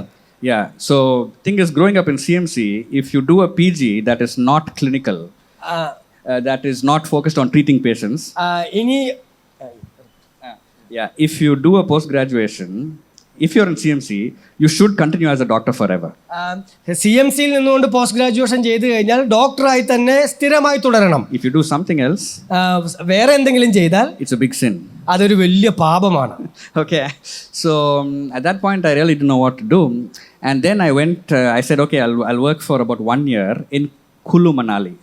കുളു മണാലി എന്ന് പറഞ്ഞ സ്ഥലത്ത് ഞാൻ ഒരു വർഷം കൂടെ പ്രവർത്തിക്കാന്ന് പറഞ്ഞു. And this hospital, I'd been there earlier. ഞാൻ ഈ ആശുപത്രിയിൽ ഇതിനു മുമ്പ് പോയിട്ടുണ്ട്. This is the hospital. You see in the top left photo, that's the main entrance. ഏറ്റവും മുകളിൽ ഇടത് ഭാഗത്ത് കാണുന്ന ഫോട്ടോയാണ് അവിടുത്തെ ആശുപത്രി. After 6 months, I was posted in a small clinic called Jibbi. Jibbi എന്ന് പറയുന്ന ഒരു സ്ഥലത്ത് തന്നെ 6 മാസത്തിന് ശേഷം വീണ്ടും ആക്കി. That's the photo on the top right. വലതു ഭാഗത്ത് കാണുന്ന photo. Yeah, this is the map. What the red dot is Manali, and Jibbi is the one that's below that. Red കാണുന്നതാണ് മണാലി, അവസാനിക്കുന്നതാണ് ഈ ആശുപത്രി. Jibbi is a small village. അതൊരു ചെറിയ ഗ്രാമമാണ്. Very remote, high in the mountains. വളരെ അകത്തുള്ള ഒരു ഗ്രാമം, ഉയർന്ന സ്ഥലത്തിരിക്കുന്ന ഗ്രാമം. And when I was posted there, ഞാൻ അവിടേക്ക് പോയപ്പോൾ one day I woke up with a dream. ഞാൻ ഒരു സ്വപ്നം കണ്ടുകൊണ്ട് എഴുന്നേറ്റു. In the dream, I saw myself in Kashmir. ഞാൻ കാണുന്നത് ഞാൻ കാശ്മീരിൽ നിൽക്കുന്നതാണ്. It was very clear. Only when I woke up, I realized it was a dream. അതെനിക്ക് വളരെ വ്യക്തമായിരുന്നു. So I was very surprised. I did not know what to do. എനിക്കറിയില്ല ഞാൻ എന്ത് ചെയ്യണമെന്ന്. ഞാൻ വളരെ അത്ഭുതപ്പെട്ടു പോയി. This dream came in Feb 2013. ഫെബ്രുവരി 2013 ആണ് ഈ സ്വപ്നം ഞാൻ കാണുന്നത്. And this was soon after Christmas. ക്രിസ്മസിന് ഉടനെ തന്നെ. Because for Christmas, I read through the whole, the traditional passages we read for Christmas. ഞാൻ ക്രിസ്മസിന്റെ സമയത്ത് വേദപുസ്തക ഭാഗങ്ങളെല്ലാം ഇങ്ങനെ വായിച്ചുകൊണ്ടിരുന്നു. And I saw something very interesting in the first 2 chapters of Matthew. Mathai സുവിശേഷത്തിന്റെ ആദ്യത്തെ 2 അധ്യായങ്ങളിൽ വളരെ രസകരമായ ഒരു കാര്യം ഞാൻ കണ്ടു. 5 dreams are mentioned in just the first 2 chapters. മത്തായിയുടെ ആദ്യത്തെ 2 ഭാഗങ്ങളിൽ 5 സ്വപ്നങ്ങളെ കുറിച്ച് പറഞ്ഞിട്ടുണ്ട്. First, when Joseph is thinking about Mary, an angel of the Lord appears and tells him to take Mary as his wife. ഒന്നാമത്തെ സ്വപ്നം എന്നുള്ളത് യോസഫിന് ദൈവദൂതൻ പ്രത്യക്ഷപ്പെട്ട് മറിയയെ ഭാര്യയായി സ്വീകരിക്കണമെന്ന് പറയുന്നതാണ്. Next, when the wise men come to see Jesus, on the way back, they are warned in a dream not to go back to Herod. ജ്ഞാനികൾ യേശുവിനെ കാണുവാൻ വന്നവർ ആ വഴി പോകരുതെന്ന് ദൈവത്തിന്റെ ദൂതന്മാർ പ്രത്യക്ഷപ്പെട്ട് അവരോട് പറയുന്നു. And then Joseph receives another dream to go to Egypt. അതിനുശേഷം യോസഫ് 3-ാമത്തെ സ്വപ്നം കാണുകയാണ്, മിസ്രൈമിലേക്ക് ഓടി പോകണം. And then another dream in Egypt to come back to മിസ്രൈമിൽ നിന്ന് മടങ്ങി വരുവാൻ മറ്റൊരു സ്വപ്നം കണ്ടു. And Joseph is afraid because Herod's son Archelaus is reigning, and another dream to go to Nazareth. അപ്പോൾ ഹെരോദാവിന്റെ മകൻ ആർക്കിലിയസ് അവിടെ ഉള്ളത് കൊണ്ട് അങ്ങോട്ട് പോകാൻ ഭയപ്പെട്ടപ്പോൾ അടുത്ത സ്വപ്നം കണ്ടു, നസറത്തിലേക്ക് പോകാൻ. So I knew that God can guide through dreams. അപ്പോൾ ഒരു കാര്യം എനിക്കറിയാം, ദർശനത്തിലൂടെ ദൈവത്തിന് വഴി നടത്താൻ പറ്റും. But I'm from an Anglican background. പക്ഷെ ഞാൻ ഒരു ആംഗ്ലിക്കൻ ബാക്ക്ഗ്രൗണ്ടിൽ നിന്നാണ് വരുന്നത്. I'm from a traditional CSI background. ഞാനൊരു ട്രഡീഷണൽ പാരമ്പര്യ CSI ബാക്ക്ഗ്രൗണ്ടിൽ നിന്നാണ് വരുന്നത്. I've never experienced stuff like this in my life before. എൻ്റെ ജീവിതത്തിൽ ഒരിക്കലും ഇതുപോലെയുള്ള സ്വപ്നങ്ങൾ ഞാൻ കണ്ടിട്ടില്ല. And this is why it's important when I said Scripture is beyond your experience. അതുകൊണ്ടാണ് ഞാൻ നിങ്ങളോട് പറയുന്നത്, തിരുവചനം എന്നുള്ളത് നിങ്ങളുടെ ജീവിതത്തിന്റെ അനുഭവങ്ങളെക്കാളും വലുതാണ്. Because if you go just by your experience, നിങ്ങളുടെ അനുഭവങ്ങളിലൂടെ മാത്രം നിങ്ങൾ മുന്നോട്ട് പോയാൽ, I should have said, in my experience this never happened, so I'll discard it. അവസാനം നിങ്ങൾ പറയും, എൻ്റെ ജീവിതത്തിൽ ഇങ്ങനെ ഒരു അനുഭവം ഇല്ലാത്തതുകൊണ്ട് ഞാൻ നിർത്തിയെന്ന്. But we should let Scripture inform our experience. നമ്മൾ വേദപുസ്തകം വായിച്ച് നമ്മുടെ അനുഭവങ്ങളെ അതിലൂടെ പഠിക്കണം. So I just saw Kashmir. I didn't know what to do about it. ഞാൻ കാശ്മീർ എന്ന സ്വപ്നം കണ്ടപ്പോൾ എനിക്കറിയില്ല ഞാൻ എന്ത് ചെയ്യണമെന്നുള്ളത്. Then I had been back to Manali for a visit. ഞാൻ വീണ്ടും മണാലിയിലേക്ക് ഒരു സന്ദർശനത്തിന് വേണ്ടി പോയി. And there was a small chapel in our hospital. ആ ആശുപത്രിയിൽ ഒരു ചെറിയ ചാപ്പൽ ഉണ്ട്. And in that chapel, there was a small bookshelf. When I was going through that bookshelf, I found this book. അവിടുത്തെ ചെറിയ ബുക്ക് ഷെൽഫിൽ ഞാനിങ്ങനെ നോക്കി പരതിക്കൊണ്ടിരുന്നപ്പോൾ ഞാൻ ഈ പുസ്തകം കാണാനിടയായി തീർന്നു. And the title said, Exploring the World of Dreams. Title ഇങ്ങനെയാണ് പറയുന്നത്, സ്വപ്നത്തിലൂടെ ലോകത്തെ കണ്ടുപിടിക്കുക. But what impressed me was not that. അതല്ല എന്നെ ഇംപ്രസ് ചെയ്തത്. The subheading in the top where it says, A Scriptural Guide to Hearing from God. അതിൻ്റെ മേളിൽ ഇങ്ങനെയാണ് പറഞ്ഞിരിക്കുന്നത്, A Scriptural Guide. ദൈവത്തിൽ നിന്ന് കേൾക്കാൻ, വചനത്തിലൂടെ ദൈവത്തിൽ നിന്ന് കേൾക്കുക. So then I said, okay, I'll start reading this book. ആ സമയത്ത് ഞാൻ തീരുമാനിച്ചു ഈ പുസ്തകം അങ്ങ് വായിച്ചേക്കാം. So I started reading the book. ഞാൻ പുസ്തകം വായിക്കാൻ തുടങ്ങി. I was back in Jibbi. ഞാൻ തിരിച്ച് ഞാൻ വർക്ക് ചെയ്യുന്ന ആശുപത്രിയിലേക്ക് വന്നു. A few weeks later, there are some merchants from Srinagar, Kashmir, who come to my doorstep asking if you want to buy Kashmiri carpets. കുറച്ച് ആഴ്ചകൾക്ക് ശേഷം കാശ്മീരിൽ നിന്നുള്ള ചില ആളുകൾ എൻ്റെ ഡോർ സ്റ്റെപ്പിൽ വന്നിട്ട് എന്നോട് ചോദിച്ചു ഇത് വാങ്ങിക്കുന്നോ എന്ന്. So I was surprised. Kashmir in a dream, now Kashmir to my doorstep. അത് ഞാൻ അത്ഭുതപ്പെട്ടു പോയി. ആദ്യം ഞാൻ കാശ്മീർ സ്വപ്നം കണ്ടു, ഇപ്പോൾ കാശ്മീരിലുള്ളവർ എൻ്റെ വാതിലിൻ്റെ മുൻപിൽ നിൽക്കുന്നു. I said, okay Lord, you are highlighting Kashmir, but I don't know what to do about it. അപ്പോൾ ഞാൻ കർത്താവിനോട് പറഞ്ഞു, ഓക്കെ കർത്താവേ, നീ എന്നെ കാശ്മീരിലേക്ക് നടത്തുന്നു എന്ന് എനിക്ക് മനസ്സിലായി, പക്ഷേ എന്ത് ചെയ്യണമെന്ന് എനിക്കറിയില്ല. One day I was sitting in my OPD, in my office. ഞാൻ ഒരു ദിവസം ഞാൻ എൻ്റെ ആശുപത്രിയുടെ OPDയിൽ ഇരിക്കുകയാണ്. I was not touching the table. ഞാൻ എൻ്റെ ടേബിളെ തൊടുന്നില്ല. There was a bottle of water on the table. ആ ടേബിളിന്റെ മുകളിൽ ഒരു വെള്ളം കുപ്പിയുണ്ട്. And the water level suddenly started to tremble. ആ വെള്ളത്തിന്റെ കുപ്പി ഇങ്ങനെ, വെള്ളം അതിൻ്റെ അകത്തുള്ളത് ഇങ്ങനെ ഇളകാനായിട്ട് തുടങ്ങി. But nothing else in the room moved. പക്ഷേ മുറിയിലുള്ളത് മറ്റൊന്നും ഇളകുന്നില്ല. I knew this was something unusual. അപ്പൊ എനിക്ക് മനസ്സിലായി ഇത് സാധാരണ നടക്കുന്ന ഒരു കാര്യമല്ല. I ran out of the building. ഞാൻ പെട്ടെന്ന് കെട്ടിടത്തിൽ നിന്ന് ഓടി വെളിയിലേക്ക് ഇറങ്ങി. I looked around at the other villages. Nobody is doing anything. Life is going on as normal. ഞാൻ മറ്റു സ്ഥലങ്ങളിലേക്ക് നോക്കിയപ്പോൾ അവിടുത്തെ ആളുകളെല്ലാം സാധാരണ ജീവിക്കുന്നത് പോലെ പോകുന്നു. I went upstairs to my cook. I said, Bhaiya, did you feel any tremor? ഞാൻ എൻ്റെ കുക്കിന്റെ അടുത്തേക്ക് ഓടി ചെന്ന് ചോദിച്ചു, താങ്കൾക്ക് ഭയ്യ നിങ്ങൾക്ക് എന്തെങ്കിലും ഫീൽ ചെയ്തോ? Nice sir. അദ്ദേഹം പറഞ്ഞു ഒന്നുമില്ല, എല്ലാം ഓക്കെ ആണെന്ന്. It's very strange, but I knew that water shaking in that water bottle was not normal. പക്ഷേ എനിക്കൊരു കാര്യം മനസ്സിലായി, എൻ്റെ മുമ്പിൽ ഇരുന്ന വെള്ളം ഇളകിക്കൊണ്ടിരിക്കുകയായിരുന്നു. Later on, we were having lunch. The news is flashing on TV that there was an earthquake in the Himachal Kashmir border. ഞങ്ങൾ ഉച്ചയ്ക്ക് ഭക്ഷണം കഴിച്ചുകൊണ്ടിരുന്ന ടിവിയിൽ വാർത്ത കണ്ടപ്പോൾ ഒരു ഭൂമി കുലുക്കം ഉണ്ടായതായിട്ട് വാർത്തയിൽ എഴുതി കാണിച്ചു. So now God is bringing, and it was those tremors that I felt. It was those tremors that I felt on the table. അപ്പോൾ എനിക്കൊരു കാര്യം മനസ്സിലായി, എൻ്റെ ടേബിളിൽ ഉണ്ടായത് ആ ഭൂമി കുലുക്കത്തിന്റെ പ്രതിഫലനമാണ്. So now God is bringing Kashmir to my very desk now. അപ്പോൾ എനിക്കൊരു കാശ്മീരിൽ ഉണ്ടായ ഭൂമി കുലുക്കത്തിന്റെ പ്രതിഫലനം ഞാൻ ഇരിക്കുന്നിടത്ത് ദൈവം കൊണ്ടുവന്നു. I said, okay Lord, I don't know what to do about it, but I'll record everything. ഞാൻ കർത്താവിനോട് പറഞ്ഞു, ഓക്കെ കർത്താവേ, എനിക്കറിയില്ല എന്ത് ചെയ്യണമെന്ന്, പക്ഷേ ഇതെല്ലാം ഞാൻ എഴുതി വെച്ചോളാം. I maintained a journal. ഞാനൊരു ജേണൽ ഉണ്ടാക്കി. And then 1 year was over. ഒരു വർഷം കഴിഞ്ഞു പോയി. I was speaking with my boss. ഞാൻ എൻ്റെ ബോസുമായിട്ട് സംസാരിക്കുന്നു. He was Dr. Philip. അദ്ദേഹത്തിന്റെ പേര് ഡോക്ടർ ഫിലിപ്പ് എന്നാണ്. He said, Nishant, what's your plan? 1 year is over. What are you planning to do? അദ്ദേഹം എന്നോട് ചോദിച്ചു, ഇഷാന്ത്, എന്താ താങ്കളുടെ പ്ലാൻ എന്നുള്ളത്. That's when I realized, 1 year is over. I should do something. അപ്പോഴാണ് എനിക്ക് മനസ്സിലായത്, ഒരു വർഷം കഴിഞ്ഞു പോയി, ഞാൻ എന്തെങ്കിലും ചെയ്യണം. And I was speaking with a friend of mine in Manali. His name is Kiran. Kiran എന്ന് പറയുന്ന മണാലിയിലുള്ള എൻ്റെ സുഹൃത്തുമായിട്ട് ഞാൻ ഇങ്ങനെ സംസാരിച്ചുകൊണ്ടിരിക്കുമ്പോൾ, Kiran is a very prayerful person. Kiran ഒരു പ്രാർത്ഥനാ മനുഷ്യനാണ്. He came to know the Lord from a Hindu background. അദ്ദേഹം ഒരു ഹിന്ദു ബാക്ക്ഗ്രൗണ്ടിൽ നിന്ന് കർത്താവിനെ അറിഞ്ഞൊരു വ്യക്തിയാണ്. So when I just shared these incidents with him. ഞാൻ എനിക്കുണ്ടായ അനുഭവങ്ങൾ അദ്ദേഹവുമായി പങ്കുവെച്ചു. And then he said, അദ്ദേഹം അപ്പോൾ എന്നോട് ഇങ്ങനെ പറഞ്ഞു, in Hebrews 11 it says, എബ്രായ ലേഖനം 11 ഇങ്ങനെ പറയുന്നു, when Abraham was called, he went out not knowing where he was going. അബ്രഹാമിനെ ദൈവം വിളിച്ചപ്പോൾ താൻ അറിയാത്ത ദേശത്തേക്ക് താൻ പുറപ്പെട്ടു.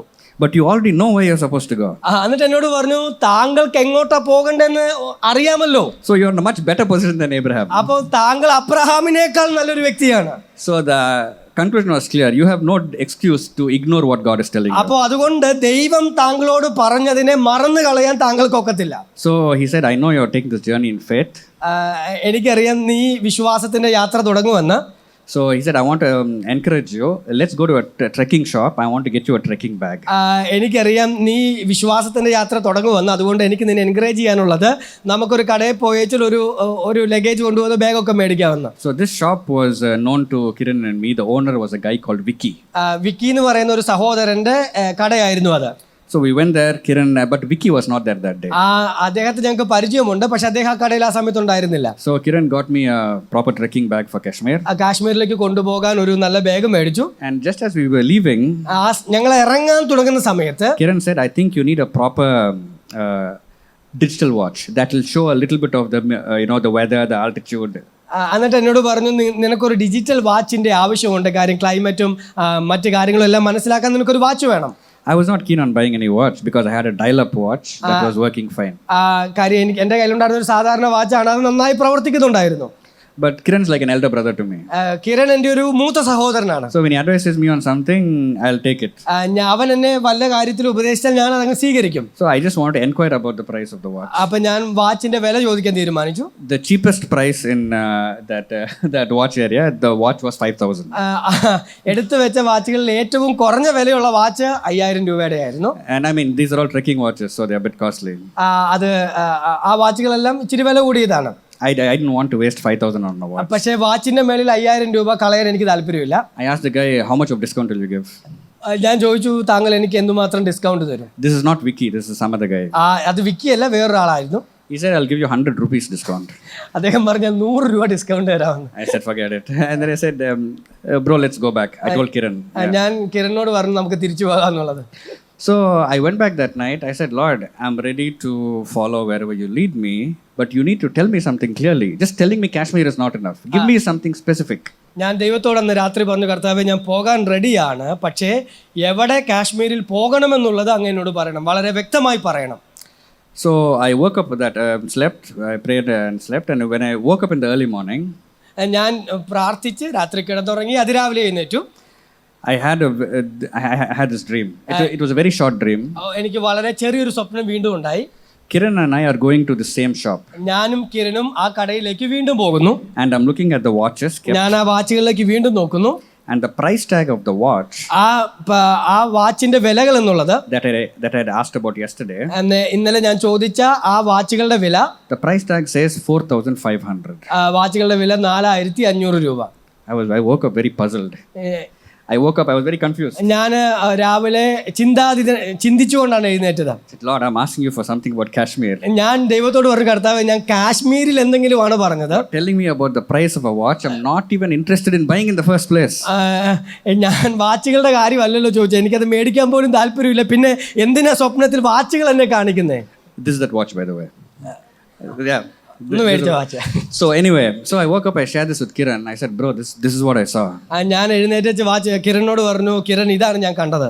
He said, bro, whatever little thing God shows you, God expects obedience. He doesn't expect obedience in the big things immediately.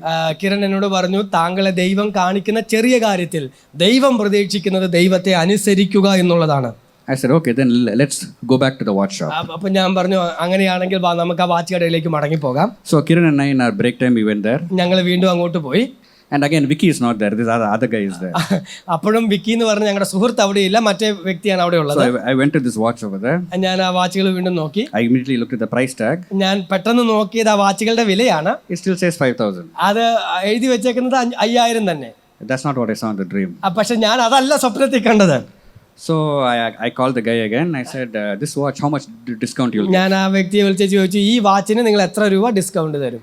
He said, like I told you yesterday, 100 rupees. അദ്ദേഹം എന്നോട് പറഞ്ഞു, ഞാൻ ഇന്നലെ താങ്കളോട് പറഞ്ഞല്ലോ 100 രൂപ. Now I was in a dilemma. ഞാൻ വീണ്ടും ഞാൻ ഒരല്പം സംശയത്തിലായി. I know that God guides through dreams. എനിക്കറിയാം ദൈവം സ്വപ്നത്തിലൂടെ എന്നെ നടത്തും. But now what is happening here contradicts what I saw. കാര്യം ഇപ്പോൾ ഈ കടയിൽ നടക്കുന്നത് ഞാൻ കണ്ടതുമായി തമ്മിൽ യോജിക്കുന്നില്ല. So then I told him, if you give me the watch for 4,500, I will take it. ഞാൻ അദ്ദേഹത്തോട് പറഞ്ഞു, താങ്കൾ എനിക്ക് 4,500 രൂപയ്ക്ക് വാച്ച് തരാമെങ്കിൽ ഞാൻ മേടിക്കുമെന്ന്. He said, sorry, that's not possible. Maximum last price 4,900. അദ്ദേഹം എന്നോട് പറഞ്ഞു, അത് സാധ്യമല്ല, ഈ വാച്ചിന്റെ അവസാനത്തെ വില 4,900 ആണ്. So I was puzzled and I didn't want to keep Kiran waiting. I didn't want to keep Kiran waiting. എനിക്ക് കിരणे താമസിപ്പിക്കാൻ ആഗ്രഹമില്ലായിരുന്നു. So I paid 4,900. I took the watch back. ഞാൻ 4,900 കൊടുത്ത് ഞാൻ ആ വാച്ച് മേടിച്ചു. The extra 400 rupees is not the issue here. അധികം കൊടുത്ത 400 രൂപയല്ല ഇവിടുത്തെ പ്രശ്നം. What really bothered me, എന്നെ ചിന്തയിൽ ആഴ്ത്തിയ പ്രശ്നം, what I saw in the dream is not what happened in the shop. ഞാൻ സ്വപ്നത്തിൽ കണ്ട കാര്യമല്ല കടയിൽ സംഭവിച്ചത്. And I told God, ഞാൻ ദൈവത്തോട് പറഞ്ഞു, if you won't give me accurate information, even on something as simple as the price of a watch, how do you expect me to trust you and come to Kashmir? ഞാൻ കർത്താവിനോട് പറഞ്ഞു, ഒരു സ്വപ്നത്തിൽ ഒരു വാച്ചിന്റെ വിലയിൽ പോലും വ്യക്തമായൊരു ധാരണ എനിക്ക് ലഭിക്കുന്നില്ലെങ്കിൽ, അങ്ങ് കൃത്യമായി തരുന്നില്ലെങ്കിൽ പിന്നെ അങ്ങയെ വിശ്വസിച്ച് ഞാൻ എങ്ങനെ കാശ്മീരിലേക്ക് പോകും? 4 days went by. 4 ദിവസം കഴിഞ്ഞു പോയി. It was around 10:30 in the morning. രാവിലെ 10:30 ആയപ്പോൾ. Morning. Okay. And I got a phone call from Kiran. ഞാൻ എൻ്റെ ഫ്രണ്ട് കിരൺ എന്നെ വിളിച്ചു. Kiran is very excited on the phone. സംസാരിക്കുമ്പോൾ അദ്ദേഹം വളരെ സന്തോഷവാനായിട്ട് സംസാരിക്കുന്നു. Hey bro, what God told you is true, man. and എന്നോട് പറഞ്ഞു, സഹോദര, ദൈവം താങ്കളോട് പറഞ്ഞ സത്യമാണ്. What are you talking about, bro? I said, what are you talking about? ഞാൻ ചോദിച്ചു, എന്താ സഹോദര താങ്കൾ സംസാരിക്കുന്നത്? Hey bro, the price of the watch was 4,500. എന്നിട്ട് പറഞ്ഞു, സഹോദര, വാച്ചിന്റെ വില 4,500 ആണ്. I said, no bro, you were with me. I paid 4,900. ഞാൻ പറഞ്ഞു, സഹോദരൻ, നീ എൻ്റെ കൂടെ ഉണ്ടായിരുന്നല്ലോ, ഞാൻ കൊടുത്തത് 4,900 രൂപയാണ്. He said, okay, listen to what just happened. നീ കേൾക്കേ, ഞാൻ ഇനി പറയാൻ പോകുന്നു, നീ ശ്രദ്ധിക്കേ. I just now met Vicky. ഞാൻ വിക്കിയെ കണ്ടായിരുന്നു. Vicky is back from Chandigarh. വിക്കി ചണ്ഡീഗഡിൽ നിന്ന് മടങ്ങി വന്നു. I told Vicky we brought this watch at his shop. ഞാൻ വിക്കിയോട് പറഞ്ഞു, നിന്റെ കടയിൽ നിന്ന് ഞങ്ങൾ ഈ watch മേടിച്ചിരുന്നു. The first question he asked me was, how much did you pay for it? അദ്ദേഹം ആദ്യം ചോദിച്ച ചോദ്യം, നിങ്ങൾ എത്ര രൂപയാണ് ഈ വാച്ചിന് കൊടുത്തത്? The moment I said 4,900, ഞാൻ 4,900 എന്ന് പറഞ്ഞപ്പോൾ തന്നെ Vicky started yelling at his cousin whom he put in charge of the shop. ആ കടയിൽ ഉണ്ടായിരുന്ന വ്യക്തിയോട് വിക്കി ദേഷ്യപ്പെടുവാൻ തുടങ്ങി. Because Vicky had told him specifically.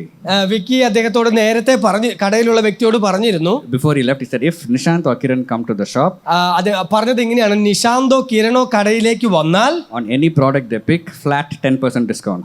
ഇങ്ങനെയാണ് പറഞ്ഞത്, അവർ മേടിക്കുന്ന ഏത് സാധനത്തിനും 10% കുറവ് വില കൊടുത്തിരിക്കണം. So that's when, so you can do the math. So that's when I knew God did not lie to me.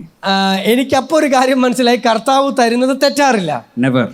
ഒരിക്കലും തെറ്റില്ല. I said, Lord, I trust you, Lord. ഞാൻ ആ സമയത്ത് എൻ്റെ കർത്താവിനോട് പറഞ്ഞു, കർത്താവ്, ഞാൻ അങ്ങയെ വിശ്വസിക്കുന്നു. Okay, I'm coming to Kashmir. The same day I booked my tickets. ആ ദിവസം തന്നെ ഞാൻ ദൈവത്തോട് പറഞ്ഞു, ഞാൻ കാശ്മീരിലേക്ക് വരുന്നു. അന്ന് തന്നെ ഞാൻ ടിക്കറ്റ് ബുക്ക് ചെയ്തു. So I went to Delhi. I flew to Srinagar. ഞാൻ ഡൽഹി പോയി, അവിടെ നിന്ന് ശ്രീനഗറിലേക്ക് പോയി. And back then Article 370 was still in existence. Article 370 കാശ്മീരിലെ നിയമമാണ്, അത് അവിടെ നിലനിൽക്കുന്ന സമയത്ത്. It was still in effect. അത് ആ സമയത്ത് അവിടെ ഉണ്ടായിരുന്നു. So it was not easy for outsiders to find work in that place. ആ സമയത്ത് കാശ്മീരിൽ നിന്ന് പുറമേ ഉള്ളവർക്ക് ജോലി കണ്ടെത്തുക അത്ര എളുപ്പമല്ലായിരുന്നു. I took many copies of my CV, many copies of my resume. CV. എൻ്റെ ബയോഡാറ്റ CV ഞാൻ കയ്യിൽ കരുതിയിരുന്നു. I first went to the CMO's office, Chief Medical Officer. Chief medical ഓഫീസറിന്റെ അടുത്തേക്കാണ് ഞാൻ ആദ്യം പോയത്. Of Srinagar, and he said it's difficult for you to work. I mean, it's not possible for people outside the state to work. Check with the National Rural Health Mission. അദ്ദേഹം പറഞ്ഞു, പ്രവർത്തിക്കാൻ ബുദ്ധിമുട്ടുണ്ട്, അതുകൊണ്ട് നാഷണൽ റൂറൽ ഹെൽത്തുമായിട്ട് ബന്ധപ്പെടാൻ പറഞ്ഞു. So I took my CV. I went to the NRHM office. NRHM ഓഫീസിലേക്ക് ഞാൻ എൻ്റെ ബയോഡാറ്റയുമായിട്ട് പോയി. I waited for 45 minutes to speak to the HR person. ഞാൻ അവിടുത്തെ HR-ഉമായിട്ട് 45 മിനിറ്റോളം സംസാരിച്ചു. The HR person never showed up. അദ്ദേഹം വന്നില്ല. So I was very disappointed, and they said we don't know when he'll come. Sorry, അദ്ദേഹം വരാത്തത് കൊണ്ട് ഞാൻ ഒരല്പം ദുഃഖിതനായി തീർന്നു. And we don't know whether he'll be coming back for the rest of the week. എപ്പോഴാ വരുന്നതെന്ന്, ഇനി ആ ആഴ്ചയിൽ എപ്പോഴാ വരുന്നതെന്നും അറിയില്ല. So I was very puzzled. Lord, you brought me here, but nothing is opening up. ഞാൻ വീണ്ടും സംശയത്തിലായി ദൈവത്തോട് പറഞ്ഞു, കർത്താവേ, അങ്ങനെ ഇവിടെ കൊണ്ടുവന്നു, വഴികളൊന്നും തുറക്കുന്നില്ല. So on the way back to the place where I was staying, ഞാൻ താമസിക്കുന്ന സ്ഥലത്തേക്ക് ഞാൻ മടങ്ങി പോകുമ്പോൾ I came across this signboard. ഞാനൊരു അടയാളം കണ്ടു, സൈൻ ബോർഡ് കണ്ടു. This was the signboard for Doctors Without Borders. Doctors Without Borders. ഈ സൈൻ ബോർഡാണ് ഞാൻ അവിടെ കണ്ടത്.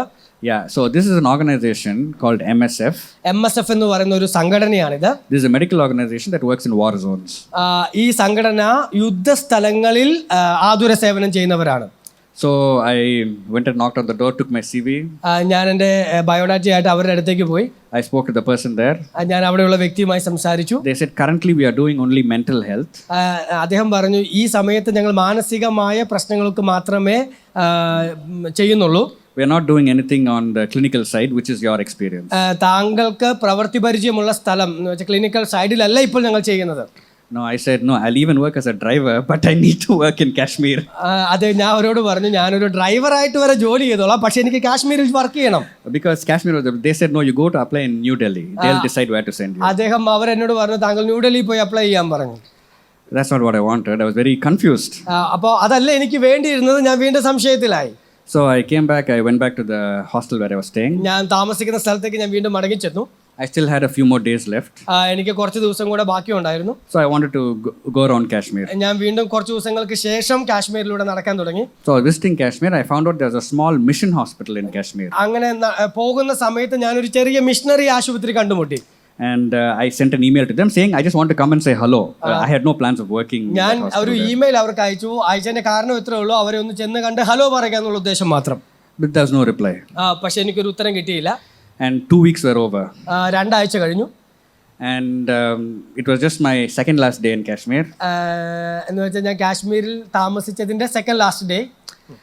I called up Kiran. I said, bro, I came here and with God's guidance, but nothing seems to have opened up. ഞാൻ കിരണിനെ വിളിച്ചു പറഞ്ഞു, കിരൺ, ഞാൻ ഇവിടെ വന്നു, പക്ഷേ കർത്താവ് പറഞ്ഞതുപോലെ എൻ്റെ മുമ്പിൽ വഴികളൊന്നും തുറക്കുന്നില്ല. I didn't come here of my own accord. ഞാൻ പറഞ്ഞു ഞാൻ വന്നത് എൻ്റെതായ ഉദ്ദേശത്തിലല്ല. I knew God guided me to come here. എനിക്കറിയാം കർത്താവാണ് എന്നെ ഇങ്ങോട്ട് നടത്തിയത്. But nothing is opening up. പക്ഷെ എൻ്റെ മുമ്പിൽ ഒന്നും തുറക്കുന്നില്ല. That time Kiran said something. അപ്പോൾ ആ സമയത്ത് കിരൺ എന്നോട് പറഞ്ഞു, you are responsible for obeying God. അദ്ദേഹം എന്നോട് പറഞ്ഞു, ദൈവത്തെ അനുസരിക്കുക എന്നുള്ളതാണ് താങ്കളുടെ ഉത്തരവാദിത്വം. Not for making things happen. കാര്യങ്ങൾ കണ്ടെത്തുക എന്നുള്ളതല്ല താങ്കളുടെ ഉത്തരവാദിത്വം. Leave it to God. അത് ദൈവത്തിന് വിട്ടുകൊടുക്കുക. I said, okay, so please book my return tickets. I'll come back to Manali. ഞാൻ പറഞ്ഞു, എന്നൊരു കാര്യം ചെയ്യ്, എൻ്റെ റിട്ടേൺ ടിക്കറ്റ് ബുക്ക് ചെയ്തു, ഞാൻ മണാലിയിലേക്ക് മടങ്ങി വരികയാണ്. So I was supposed to fly back the next day. അടുത്ത ദിവസം ഞാൻ തിരിച്ചു പോകാൻ ഉദ്ദേശിക്കുന്ന സമയം. My flight was at 10:30 in the morning. എൻ്റെ ഫ്ലൈറ്റ് രാവിലെ 10:30 the next day morning, and at 11:30 this on the day, ഞാൻ പോകുന്നതിന് തൊട്ട് തലേദിവസം 11:30 I received an email from the mission hospital. എനിക്കൊരു ഇമെയിൽ മിഷൻ ഹോസ്പിറ്റലിൽ നിന്ന് കിട്ടി. And in that reply they are saying, we are very glad you want to come and work with us. അതിനകത്ത് ഉത്തരം ഇതായിരുന്നു, താങ്കൾ ഞങ്ങളോട് കൂടെ വന്ന് പ്രവർത്തിക്കുന്നതിൽ ഞങ്ങൾ ഒത്തിരി സന്തോഷവാന്മാരാണ്. I never mentioned about working with them. I just said I want to come and say hello. ഞാൻ എൻ്റെ ഇമെയിലിൻ്റെ അകത്ത് ജോലി ചെയ്യുന്ന കാര്യം അവരോട് പറഞ്ഞിട്ടില്ല. പക്ഷേ ഞാൻ ഒരു ഹലോ പറയുന്ന കാര്യമാണ് പറഞ്ഞത്. Could this be God's will? അപ്പോൾ ഇതാണോ ദൈവത്തിന്റെ പദ്ധതി? So they had a number for the hospital administrator. Hospital administrator number അതിൻ്റെ അകത്ത് ഉണ്ടായിരുന്നു. I called him. He said, Nishant, why don't you come stay here for 3 days? അദ്ദേഹം എന്നോട് പറഞ്ഞു, താങ്കൾക്ക് എന്തുകൊണ്ട് 3 ദിവസം ഞങ്ങളോട് കൂടെ വന്ന് താമസിച്ചുകൂടാ? See if you like the place. നിനക്ക് ഈ സ്ഥലം കണ്ട് ഇഷ്ടപ്പെടുവാണെങ്കിൽ, and then you can decide if you want to work here. നിനക്ക് ഇഷ്ടപ്പെടുവാണെങ്കിൽ പിന്നീട് താങ്കൾക്ക് തീരുമാനിക്കാൻ പ്രവർത്തിക്കണോ വേണ്ടയോ എന്നുള്ളത്. I said, sure. So I just said, I've just booked my tickets. I'll cancel my tickets and I'll come directly to the hospital. ഞാൻ അവരോട് പറഞ്ഞു, ഞാൻ ടിക്കറ്റ് ബുക്ക് ചെയ്തായിരുന്നു, ഞാൻ അത് ക്യാൻസൽ ചെയ്ത് ഞാൻ അങ്ങോട്ട് വന്നോളാം. So I called Kiran. Kiran was also very excited. ഞാൻ വിളിച്ചത് കിരണിനോട് പറഞ്ഞു, അദ്ദേഹം അത്ഭുതപ്പെട്ടു. He said, okay bro, I'll cancel the ticket. അദ്ദേഹം പറഞ്ഞു, ഓക്കെ ക്യാൻസൽ ചെയ്യാമെന്ന്. That day for 6 hours Kiran was trying to cancel the ticket at his end. ആ ദിവസം 6 മണിക്കൂർ ആ ടിക്കറ്റ് ക്യാൻസൽ ചെയ്യാൻ കിരൺ ശ്രമിച്ചു. I am trying to cancel the ticket here in Srinagar. ഞാൻ കാശ്മീരിലിരുന്ന ആ ടിക്കറ്റ് ക്യാൻസൽ ചെയ്യാൻ ശ്രമിച്ചു. But there was some problem with the server, with the website server. The ticket could not be cancelled. Website സെർവറിന്റെ അകത്തെ പ്രശ്നം കൊണ്ട് ആ ticket ഞങ്ങൾക്ക് 2 പേർക്കും ക്യാൻസൽ ചെയ്യത്തില്ല. So I was really confused now. ഞങ്ങൾ വീണ്ടും ആശയക്കുഴപ്പത്തിലായി. Lord, in the 11th hour, it looks like you're opening a door, but you're not letting me go there. What's the point? അപ്പോൾ ഞാൻ കർത്താവിനോട് പറഞ്ഞു, കർത്താവേ, നീ എൻ്റെ മുമ്പിൽ ഒരു വഴി തുറക്കുന്നു, പക്ഷേ എനിക്ക് അങ്ങോട്ട് പോകാൻ പറ്റുന്നില്ലല്ലോ. So I called up the administrator. I said, I'm not able to cancel the ticket, but I'll go pack my bags and directly come. അപ്പോൾ ഞാൻ അദ്ദേഹത്തോട് പറഞ്ഞു, സാർ, എനിക്ക് ടിക്കറ്റ് ക്യാൻസൽ ചെയ്യാത്തത് കൊണ്ട് ഞാൻ പോയേച്ച് മടങ്ങി വരാമെന്ന്. He said, okay, just go to Manali and you get in touch with me and I'll guide you.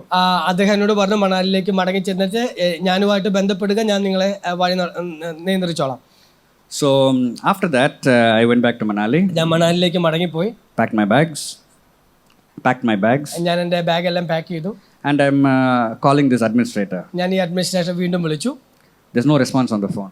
അപ്പോൾ അദ്ദേഹത്തിൻ്റെ ഫോണിൽ ഉത്തരവില്ല. I sent him multiple emails. ഞാൻ പല ഇമെയിൽ അയച്ചു. There's no response to the email. ഇമെയിലിന് ഉത്തരവില്ല. And at that time, I remember praying with Kiran. ആ സമയത്ത് ഞാൻ കിരണുമായി പ്രാർത്ഥിച്ചത് ഓർത്തു. He said, bro, I see two things when I prayed for you. Kiran പറഞ്ഞു, ഞാൻ രണ്ട് കാര്യങ്ങൾ കാണുന്നു. I can see a rocket on a launch pad. I can see a rocket on a launch pad when I prayed for you. ഞാൻ താങ്കൾക്ക് വേണ്ടി പ്രാർത്ഥിച്ചപ്പോൾ പോകാൻ തയ്യാറായി നിൽക്കുന്ന ഒരു റോക്കറ്റിനെ കണ്ടു. And I saw you traveling in a red bus in a desert. ഞാൻ കാണുന്നത് ഒരു മരുഭൂമിയിൽ ഒരു ചുവന്ന വണ്ടിയിൽ താങ്കൾ യാത്ര ചെയ്യുന്നതാണ്. And all around you, താങ്കളുടെ ചുറ്റും there are people who look like South Indians. ഒത്തിരി സൗത്ത് ഇന്ത്യൻസ് ആയ ആളുകളെ കാണുന്നു. They are wearing turbans on their heads. അവരുടെ തലയിൽ ടർബൻസ് കെട്ടിയിട്ടുണ്ട്. And they are wearing lungis. അവര് മുണ്ടാണ് ഉടുത്തിരിക്കുന്നത്. So I was very surprised. This side of people like this don't live in Kashmir. ഞാൻ അത്ഭുതപ്പെട്ടു പറഞ്ഞു, ഇങ്ങനെയുള്ളവരൊന്നും കാശ്മീരിൽ ജീവിക്കുന്നില്ല. Because I'm still thinking God is going to take me back to Kashmir. കാര്യം ഞാൻ വീണ്ടും ചിന്തിക്കുന്ന ദൈവം എന്നെ കാശ്മീരിലേക്ക് മടക്കി കൊണ്ടുപോകുമെന്നാണ്. So what about this desert, South Indians, lungi, turbans? It doesn't make sense. ഞാൻ പറഞ്ഞു, ഈ മരുഭൂമിയും വണ്ടിയും ടർബൻ കെട്ടിയവരും ലുങ്കിയും ഒന്നും ഇത് ഞാൻ കണ്ട സ്വപ്നമായിട്ട് യാതൊരു ബന്ധവും ഇല്ല. So when I told Kiran, ഞാനിത് കിരണിനോട് പറഞ്ഞപ്പോൾ, said, bro, I'm just the postman. അദ്ദേഹം പറഞ്ഞു, ഞാനൊരു പോസ്റ്റ്മാൻ ആണ്. You ask God what it means. നീ ദൈവത്തോട് ചോദിക്കുക അതിന്റെ അർത്ഥം എന്താണെന്ന്. So anyway, I recorded it, and the next day, ഞാനിത് അടുത്ത ദിവസം Dr. Philip met me, my boss. അതെ, ഫിലിപ്പ് എന്ന് പറഞ്ഞ അദ്ദേഹത്തിന്റെ സാറിന്റെ ബോസ് മെറ്റ് ചെയ്തു. Hey, he said, Nishant, what happened in Kashmir? അദ്ദേഹം എന്നോട് ചോദിച്ചു, എന്ത് പറ്റി ഈശാൻ കാശ്മീരിൽ? I said, sir, there's this one hospital, mission hospital. ഞാൻ പറഞ്ഞു, സാറേ, അവിടെ ഒരു മിഷൻ ഹോസ്പിറ്റൽ ഉണ്ടായിരുന്നു. It's called John Bishop Memorial Hospital. John bishop memorial hospital എന്നാണ് പേര്. They wanted me to work there. അവിടെ ഞാൻ പ്രവർത്തിക്കണമെന്നാണ് അവർ പറഞ്ഞത്. But now when I'm contacting them, there's no response. ഞാൻ അവരെ അന്ന് തൊട്ട് വിളിച്ചുകൊണ്ടിരിക്കുവാണ്, പക്ഷെ അവർ പ്രതികരിക്കുന്നില്ല. So he said, hey, John Bishop, my wife worked there 20 years ago. അപ്പോൾ അദ്ദേഹം പറഞ്ഞു, എൻ്റെ ഭാര്യ അവിടെ 20 വർഷങ്ങൾക്ക് മുമ്പ് പ്രവർത്തിച്ചിട്ടുണ്ട്. Why don't you go speak with Anna? അപ്പോൾ അതുകൊണ്ട് താങ്കൾ എന്തുകൊണ്ട് അന്നയോട് പോയി സംസാരിച്ചുകൂടാ? So I called Anna, ma'am. ഞാൻ അന്ന മാമിനെ വിളിച്ചു. So he said, Nishant, today is Nathan's birthday. Their son's name is Nathan. It was a birthday.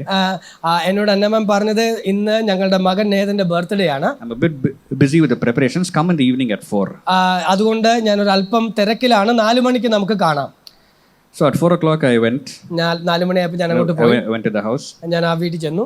So ma'am was working on something on the dining table. I did not see what it was. ആ dining ടേബിളിൽ എന്തോ ചെയ്തുകൊണ്ടിരിക്കുകയാണ്. My mind is still spinning with all these events. I'm not able to make sense out of it. എൻ്റെ തലയ്ക്കകത്ത് പല കാര്യങ്ങൾ ചിന്തിച്ചുകൊണ്ടിരിക്കുകയായിരുന്നു. So ma'am said, Nishant, come have a seat at the dining table. മാം എന്നോട് പറഞ്ഞു, താങ്കൾ വന്ന് ഇവിടെ ഇരുന്നാലും എന്ന് പറഞ്ഞു. So she was doing something on the table and she said, go on, I'm listening. She said, go on, keep talking, I'm listening. എന്നോട് പറഞ്ഞു, സംസാരിച്ചോ, ഞാൻ താങ്കളെ ശ്രദ്ധിക്കുന്നു. So I was just looking at the floor and I said, ma'am, I got an invitation from John Bishop Memorial. I didn't even finish the sentence. ഞാൻ താഴേക്ക് നോക്കിയേച്ച് മാമിനോട് പറഞ്ഞു, എനിക്കൊരു ജോൺ ബിഷപ്പ് മെമ്മോറിയൽ ഹോസ്പിറ്റലിൽ നിന്ന് വിളി വന്നു എന്ന് പറഞ്ഞു. പക്ഷെ എനിക്ക് എൻ്റെ സെന്റൻസ് പൂർത്തീകരിക്കാൻ കഴിഞ്ഞില്ല. Even before I finished the sentence, ഞാൻ ആ സെന്റൻസ് പൂർത്തീകരിക്കുന്നതിന് മുമ്പ് she said, you won't fit in there. എന്നോട് പറഞ്ഞു, താങ്കൾ അവിടെ യോജിക്കത്തില്ല. And that's when I looked up at the table what she was doing. അപ്പോഴാണ് മാം എന്താണ് ആ ടേബിളിൽ ചെയ്യുന്നതെന്ന് ഞാൻ ശ്രദ്ധിച്ചത്. It was a son's birthday. അന്ന് അവരുടെ മകന്റെ ബർത്ത്ഡേ ആണ്. She had made a cake. The cake was designed like a rocket. മാം അന്ന് ഉണ്ടാക്കിയ കേക്ക്, മകന്റെ ബർത്ത്ഡേക്ക് വേണ്ടി ഉണ്ടാക്കിയ കേക്ക് ഒരു റോക്കറ്റിന്റെ ഷേപ്പ് ആയിരുന്നു. She's putting the icing on the cake. She's like, you won't fit in there. She didn't even look at me. She's busy with the cake. You won't fit in there. You won't fit in there. അതിന്റെ മേളിലേക്ക് icing ഒഴിച്ചുകൊണ്ട് മാം പറയുവാണ്, എന്നെ നോക്കാതെ പറയുവാണ്, താങ്കൾ അവിടെ യോജിക്കത്തില്ല, താങ്കൾ അവിടെ യോജിക്കത്തില്ല. So now I was even more confused. അപ്പൊ ഞാൻ വീണ്ടും സംശയത്തിലായി. Lord, what are you telling me? Am I supposed to go there or not? അപ്പോ ഞാൻ ദൈവത്തോട് ചോദിച്ചു, കർത്താവേ, അങ്ങ് എന്താണ് പറയുന്നത്? ഞാൻ അവിടെ പോകണമോ വേണ്ടയോ? Because there's no response from the hospital. കാരണം ആ ആശുപത്രിയിൽ നിന്ന് എനിക്കൊരു വിളി വരുന്നില്ല. I came back to my room very dejected. My bags are all packed for Kashmir. ഞാൻ എൻ്റെ മുറിയിലേക്ക് മടങ്ങി വന്നു. എൻ്റെ വസ്തുക്കളെല്ലാം കാശ്മീരിലേക്ക് പോകാൻ ഞാൻ പാക്ക് ചെയ്ത് വെച്ചേക്കുവാണ്. So I had my backpack. When I removed it, the brochure of MSF fell out. ഞാൻ എൻ്റെ ബാഗ് തുറന്നു കഴിഞ്ഞപ്പോൾ MSFന്റെ ബ്രൗഷർ അതിനകത്ത് നിന്ന് താഴെ വീണു. Very reluctantly I applied. Very reluctantly. I was in no mood to apply. ഞാൻ ഒരു താല്പര്യമില്ലാതെ അങ്ങോട്ട് വീണ്ടും ഒന്ന് അപ്ലൈ ചെയ്തു. And the very next day the HR department got in touch. അടുത്ത ദിവസം തന്നെ HR ഡിപ്പാർട്ട്മെന്റിൽ നിന്ന് എനിക്കൊരു വിളി വന്നു. We want to have a phone interview with you. അവർ പറഞ്ഞു, ഞങ്ങൾക്ക് ഒരു ഫോൺ ഇന്റർവ്യൂ നടത്തണം. Okay, sure. ഞാൻ പറഞ്ഞു, ഓക്കെ, ആയിക്കോട്ടെ. the HR guy called me. HR-ലെ ആൾ എന്നെ വിളിച്ചു. Interview was going on, and then he said, "So where would you like to work?" എന്നെ പരിചയപ്പെടുത്തിയ ശേഷം അദ്ദേഹം എന്നോട് ചോദിച്ചു, താങ്കൾക്ക് എവിടെയാണ് പ്രവർത്തിക്കാൻ ആഗ്രഹമുള്ളത്? I said, "I want to work in Kashmir." ഞാൻ പറഞ്ഞു, എനിക്ക് കാശ്മീരിൽ പ്രവർത്തിക്കണമെന്ന്. Oh, he said, "Sorry, that's not possible. Choose some other place." എന്നോട് പറഞ്ഞു, അയ്യോ അത് സാധ്യമല്ല, വേറെ ഏതെങ്കിലും സ്ഥലം സെലക്ട് ചെയ്തോളാൻ പറഞ്ഞു. So I wanted to be as close to Kashmir as possible. അപ്പൊ ഞാൻ പറഞ്ഞു, കാശ്മീരിനോട് ഏറ്റവും അടുത്ത് കിടക്കുന്ന ഏതെങ്കിലും ഒരു സ്ഥലം. So if you look at the map of the Himalayas, it moves all the way west into Afghanistan, the Hindu Kush mountains.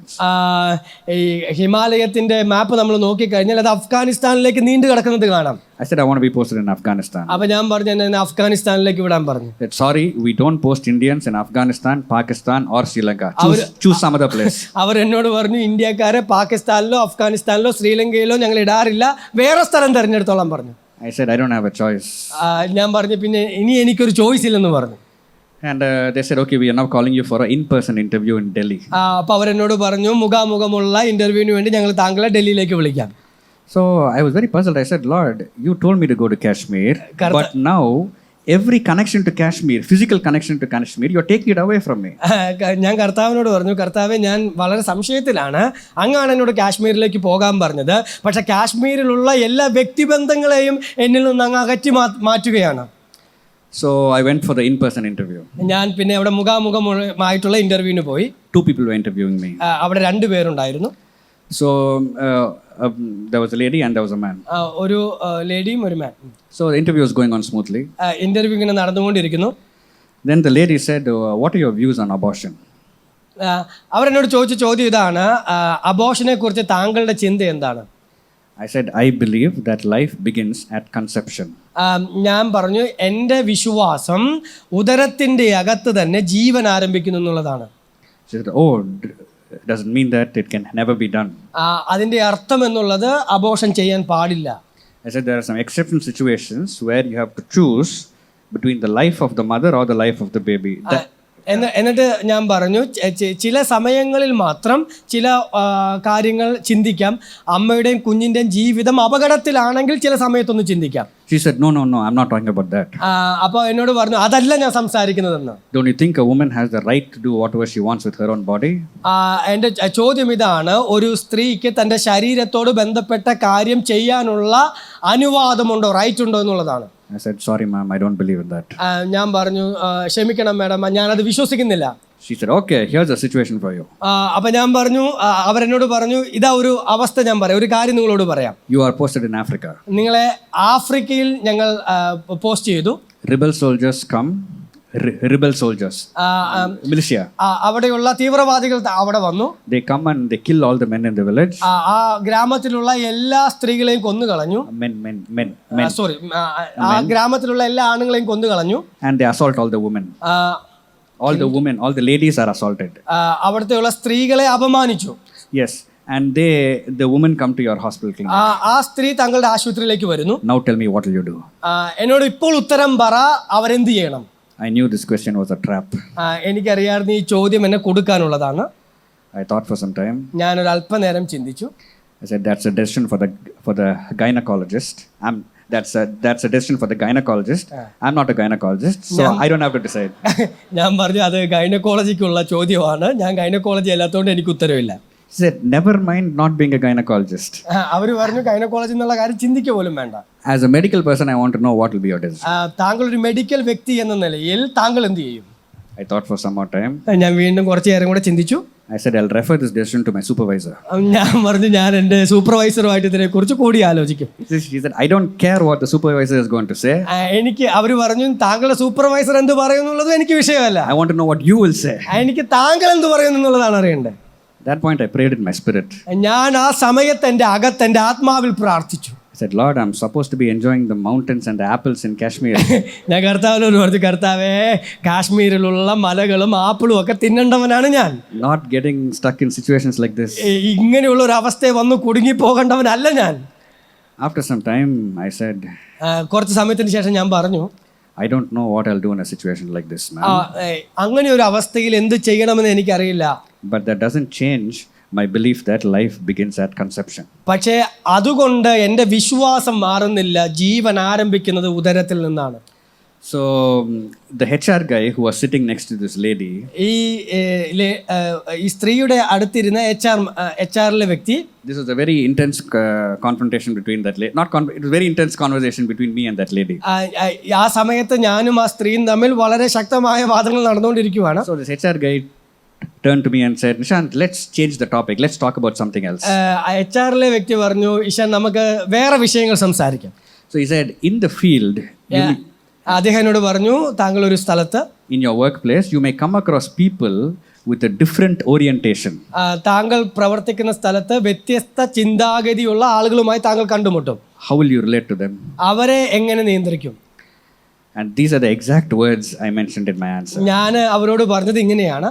I said, it will not affect my professional interaction with them. എൻ്റെ professional, എൻ്റെ ജോലിയുമായിട്ടുള്ള ബന്ധത്തിൽ ഉള്ള ഒരു സംസാരം അവിടെ ഉണ്ടാവില്ല.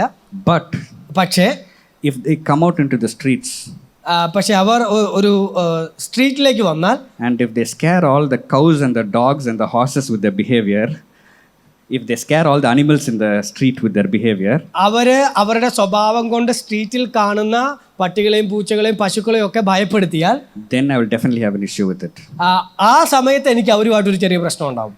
The moment I said that, ആ ഉത്തരം ഞാൻ പറഞ്ഞു കഴിഞ്ഞപ്പോൾ his eyes became red. അദ്ദേഹത്തിന്റെ കണ്ണ് ചുവന്നു. He became very angry. അദ്ദേഹം വളരെ ദേഷ്യപ്പെട്ടു. He said, "Okay, I want to go drink some water." He just stood up and he just, walked out of the interview. ഇന്റർവ്യൂവിൽ നിന്ന് അദ്ദേഹം പറഞ്ഞു, ഞാൻ വെള്ളം കുടിക്കാൻ പോകുന്നെന്നും പറഞ്ഞ് എഴുന്നേറ്റ് പോയി. After some time he came back. The interview was over. I came back to my room. Interview കഴിഞ്ഞ് ഞാൻ എൻ്റെ മുറിയിലേക്ക് മടങ്ങി വന്നു. The next day I was flying back, so I wanted to know, why did this guy react like this? എനിക്കറിയണമായിരുന്നു ആ സഹോദരൻ എന്തുകൊണ്ടാണ് അങ്ങനെ പ്രതികരിച്ചതെന്ന്. So I googled up his name. ഞാൻ അദ്ദേഹത്തിന്റെ പേര് ഗൂഗിൾ ചെയ്തു. His LinkedIn profile came up. അദ്ദേഹത്തിന്റെ ലിങ്കും അദ്ദേഹത്തിന്റെ പ്രൊഫൈലും വന്നു. And there was something mentioned known as LGBT professionals. അദ്ദേഹത്തിന്റെ പ്രൊഫഷൻ അവിടെ ചില കാര്യങ്ങൾ കൊടുത്തിട്ടുണ്ട്. He was in part of a group called LGBT. I did not know what LGBT was back then. LGBT എന്നുള്ളത് എന്താണെന്ന് എനിക്കറിയില്ല. So I googled up LGBT. ഞാനപ്പോൾ LGBT എന്താണെന്ന് അടിച്ചു കൊടുത്തു. And only then I found out. അവിടെ ഇങ്ങനെ എഴുതി, അവിടെ ഇങ്ങനെ കണ്ടു. So I knew two things immediately.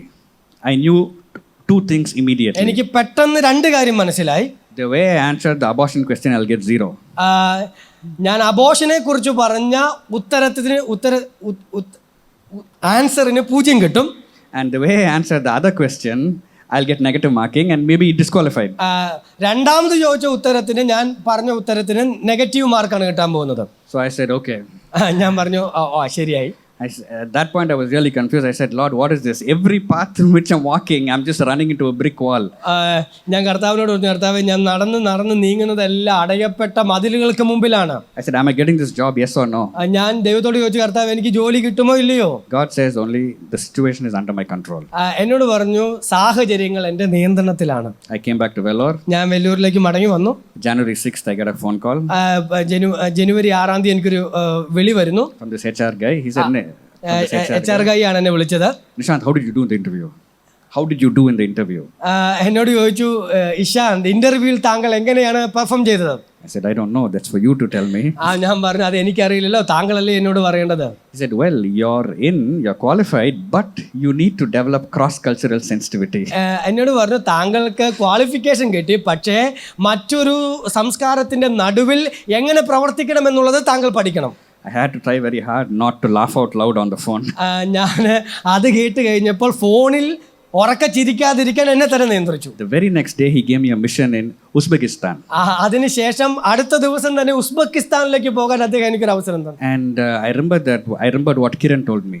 ആ സമയത്ത് കിരൺ എന്നോട് പറഞ്ഞു, ഞാൻ ഓർത്തു. Remember the desert, the turbans, lungis, South Indians. Kiran എന്നോട് പറഞ്ഞ മരുഭൂമിയും തലയിൽ ടർബൻ കെട്ടിയവരും ലുങ്കി ഉടുത്തവരെല്ലാം ഞാൻ ഓർത്തു. So I looked at the geography of Uzbekistan and it is a desert. ഉസ്ബെക്കിസ്ഥാന്റെ പശ്ചാത്തലത്തെ മനസ്സിലാക്കിയപ്പോൾ മനസ്സിലായി അതൊരു മരുഭൂമിയാണ്. But the people, they don't look like what Kiran described. പക്ഷേ അവിടെയുള്ള ജനങ്ങൾ കിരൺ പറഞ്ഞ ആളുകളെ പോലെ അല്ല കണ്ടത്. Plus it was a TB project. I didn't have experience in TB. It was a tuberculosis project. I was not experienced. TB programme ആയതുകൊണ്ട് എനിക്ക് അതുമായിട്ട് വലിയ ബന്ധം ഉണ്ടായിരുന്നില്ല. A few days later there was an advertisement saying ER doctor in Yemen. അതിനുശേഷം യമനിൽ doctor വേണമെന്നുള്ള ഒരു പരസ്യം കണ്ടു. and that fit my background. അപ്പം ഞാൻ പഠിച്ചതുമായിട്ട് അത് ബന്ധപ്പെട്ട് കിടക്കുന്നു. I requested the mission, it was matched very soon. I requested that mission, I got matched for the mission, I went for the mission. ഞാൻ മിഷനോട് റിക്വസ്റ്റ് ചെയ്തു, കാര്യം ഞാൻ പഠിച്ചതുമായി ബന്ധപ്പെട്ട് കിടക്കുന്നത് കൊണ്ട് എന്നെ എങ്ങോട്ട് വിടണമെന്ന്. At that point I did not even know where Yemen was on the map. ആ സമയത്ത് യമൻ എവിടെയാന്ന് പോലും എനിക്കറിയില്ലായിരുന്നു. I thought, what am I going to do? Just go eat some kubus and hummus. ഞാൻ വിചാരിച്ചു ഇനിയിപ്പോൾ യമനിൽ പോയി എന്ത് ചെയ്യാൻ, അവിടെ പോയി കുറച്ച് കുബൂസൊക്കെ കഴിച്ചേക്കാണ്. Because this whole thing about Kashmir still didn't make sense. കാര്യം ചിന്തകളെല്ലാം കാശ്മീരിന്റെ അകത്ത് കിടക്കുന്നതുകൊണ്ട് ഇതൊന്നും യാതൊരു ബന്ധവും ഇല്ലാതെ ഇങ്ങനെ കിടക്കുവാണ്. So in Yemen, on the way from the airport to my mission, the people look like this. ഞാൻ പോകുന്ന എയർപോർട്ടിൽ നിന്ന് എൻ്റെ മിഷൻ ഹോസ്പിറ്റലിലേക്ക് പോകുന്ന വഴിക്ക് ഞാൻ കണ്ട ആളുകൾ ഇതുപോലെ, ഞാൻ കിരൺ എന്നോട് പറഞ്ഞതുപോലെ തന്നെ. They look like South Indians wearing turbans, wearing lungis, and it's a desert.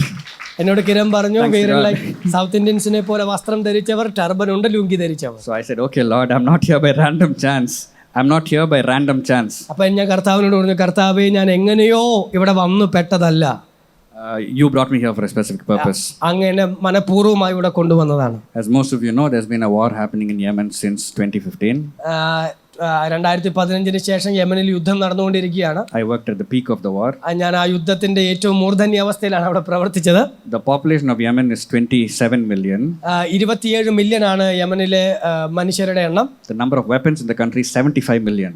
പക്ഷേ അവിടെയുള്ള ആയുധങ്ങളുടെ എണ്ണം 75 മില്യൺ ആണ്. 3 weapons for every man, woman and child.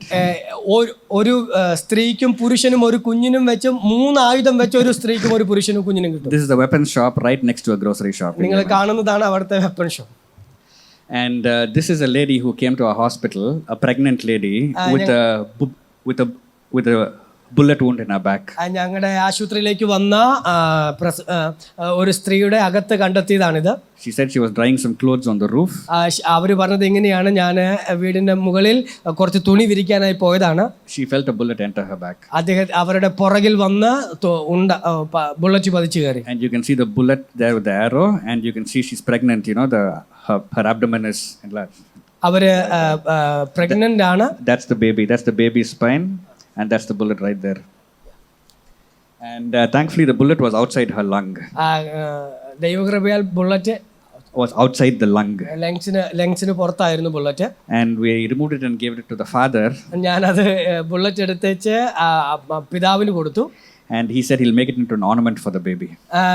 അദ്ദേഹം പറഞ്ഞു, ഈ ബുള്ളറ്റ് ഞാൻ എൻ്റെ കുഞ്ഞിന് ഓർണമെന്റ് ആയിട്ട് ഉപയോഗിക്കുമെന്ന്. That is a sniper bullet. അത് സ്നൈപ്പറിന്റെ ബുള്ളറ്റ് ആണ്. These are fired from almost 2 to 3 kilometers away. 2-3 കിലോമീറ്ററുകൾക്ക് അപ്പുറത്ത് നിന്ന് വെടിവെക്കുന്ന തോക്കിന്റെ ബുള്ളറ്റ് ആണ്. This guy is with a sniper bullet in his heart, very close to his heart. അത് ഈ കാണുന്ന സ്നൈപ്പർ ബുള്ളറ്റ് അത് ഒരാളുടെ ഹൃദയത്തിലാണ്. Thankfully it was posterior, so his heart escaped. It was in the back, so his heart was not affected. അത് പുറകിലായതുകൊണ്ട് അദ്ദേഹത്തിന്റെ ഹൃദയത്തെ അത് ബാധിച്ചില്ല. And this child, she was 11 years old. She came walking with her dad to the emergency. Yemen സ്റ്റേറ്റിലൂടെ 11 വയസ്സുള്ള ഈ കുഞ്ഞ് നടന്നു വരുന്ന വഴിക്ക് she was not even crying. അവൾ കരയുന്നൊന്നും ഉണ്ടായിരുന്നില്ല. There was some dried blood in the nose. അവളുടെ മൂക്കിന്റെ അവിടെ രക്തം വരുന്നു. I said, what happened? ഞാൻ ചോദിച്ചു, എന്തു പറ്റി? She said a bullet went inside. അവള് പറഞ്ഞു, ഒരു ഉണ്ട കയറിപ്പോയെന്ന്. And this is because in Yemen they have a lot of happy shootings in weddings. They shoot in the air for celebrations. The bullet goes up and comes down. ഈ യമനിൽ വിവാഹമൊക്കെ നടക്കുന്ന സമയത്ത് അവർ തോക്കെടുത്ത് വെറുതെ ആവശ്യമില്ലാതെ മണ്ടയ്ക്ക് വെടിവെക്കും. So a lot of accidental injuries. ഇങ്ങനെ ഒത്തിരി അപകടങ്ങൾ അവിടെ നടക്കാറുണ്ട്. This guy came to the emergency room walking with a bullet in his head. This man, ഈ ഉണ്ട പതിച്ച മനുഷ്യൻ ആശുപത്രിയിലേക്ക് ഈ ഉണ്ടയും വെച്ചോണ്ട് നടന്നാണ് വന്നത്. I said, what happened? He said, there's a bullet in my head. അദ്ദേഹം പറഞ്ഞു, എന്ത് പറ്റിയെന്ന് വെച്ചാൽ എന്റെ തലയിൽ ഒരു bullet കയറിയിട്ടുണ്ടെന്ന്. So like what you see in the movies, no, shooting with one bullet, nobody can die with a single bullet shot. Okay. So I also worked in Syria. ഞാൻ സിറിയയിൽ പ്രവർത്തിച്ചിട്ടുണ്ട്. Syrian war has lasted longer than both the world wars put together. 2 ലോക യുദ്ധങ്ങൾ നടന്നതിനേക്കാൾ അധിക സമയം സിറിയയിലെ യുദ്ധം നീണ്ടു നിന്നിട്ടുണ്ട്. The United Nations, UN, they accepted failure in Syria. United nation സിറിയയിൽ തോൽവി സമ്മതിച്ചതാണ്. And the conflict is still going on. അവിടുത്തെ പ്രശ്നങ്ങൾ ഇന്നും നടന്നുകൊണ്ടിരിക്കുകയാണ്. Syria is one of the most dangerous places to be a doctor. ഒരു ഡോക്ടറായി സേവനം ചെയ്യാൻ ഏറ്റവും അപകടം പിടിച്ച ഒരു സ്ഥലമാണ് Syria. Because a lot of human rights organizations, അവിടെ ഒരുപാട് മാനുഷികാവകാശ സംഘടനകളുണ്ട്. were reporting how hospitals were being bombed as a part of the strategy in the war. യുദ്ധത്തിൻ്റെ തന്ത്രത്തിൻ്റെ അകത്ത് ആശുപത്രിയിലേക്ക് ബോംബ് ചെയ്യുന്ന ഒരു പരിപാടി സിറിയക്കകത്തുണ്ടായിരുന്നു. That's an ambulance. Yeah. You see near the wheel there's a lot of bullet markings. നിങ്ങൾക്കൊരു ambulance കാണാം. ആ ആംബുലൻസിന്റെ ചക്രത്തിന്റെ സൈഡിൽ ഒത്തിരി ബുള്ളറ്റുകൾ പതിച്ചിരിക്കുന്നത് കാണാം. They proactively target doctors and hospitals. അവര് മനഃപൂർവ്വമായി ഡോക്ടേഴ്സിനെയും ആശുപത്രികളെയും ടാർഗറ്റ് ചെയ്യാറുണ്ട്. That's me standing outside a hospital that was bombed. ഇപ്പോൾ കാണുന്നത് ഒരു ആശുപത്രിയാണ് ബോംബിട്ട് തകർത്തതാണ്. Yeah, I went there for an assessment. ഞാൻ അവിടെ പോയത് ഒരു പഠനത്തിന് വേണ്ടിയാണ്. All right, so some of you may have this question. ചിലപ്പോൾ നിങ്ങളിൽ ആർക്കെങ്കിലും ചില ചോദ്യങ്ങളൊക്കെ ഉണ്ടാകാം. How can God call you? എങ്ങനെയാണ് How can God call you away from a Christian environment to work in such a secular environment?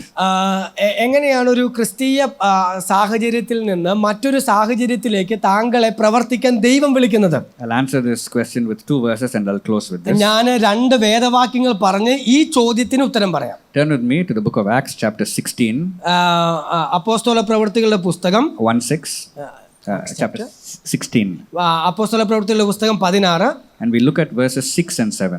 6ഉം 7ഉം വേദവാക്യങ്ങൾ. എല്ലാവരും നോക്കണേ, 6ഉം 7ഉം വേദവാക്യങ്ങൾ. In this passage, ഈ വേദഭാഗത്ത് Paul is on his second missionary journey. പൗലോസ് തന്റെ 2ാം missionary യാത്രയിലാണ്. And you'll find that this map shows you the route they took. പൗലോസ് പോയ 2ാം missionary യാത്രയുടെ മാപ്പാണ് ഇവിടെ കാണിച്ചിരിക്കുന്നത്. And you find in verse 6, 6ാം വാക്യത്തിൽ ഇങ്ങനെ വായിക്കുന്നു. They went through Phrygia and Galatia. And they were, okay, you read that. അവർ ആസിയിൽ വചനം പ്രസംഗിക്കരുതെന്ന് പരിശുദ്ധാത്മാവ് വിലക്കിയാൽ ഫ്രുഗ്യയിലും ഗലാത്യ ദേശത്തിലും കൂടി സഞ്ചരിച്ചു. And മൂസിയിലെത്തി ബിഥുന്യയ്ക്ക് പോകുവാൻ ശ്രമിച്ചു. യേശുവിന്റെ ആത്മാവോ അവരെ സമ്മതിച്ചില്ല. Exactly. Here it says they were forbidden by the Holy Spirit. അവരെ ദൈവത്തിന്റെ ആത്മാവ് സമ്മതിച്ചില്ല. From preaching in Asia. ഏഷ്യയിൽ പ്രസംഗിക്കാൻ ദൈവത്തിന്റെ ആത്മാവ് അവരെ സമ്മതിച്ചില്ല. And then in the next verse, അടുത്ത വാക്യം ഇങ്ങനെ പറയുന്നു.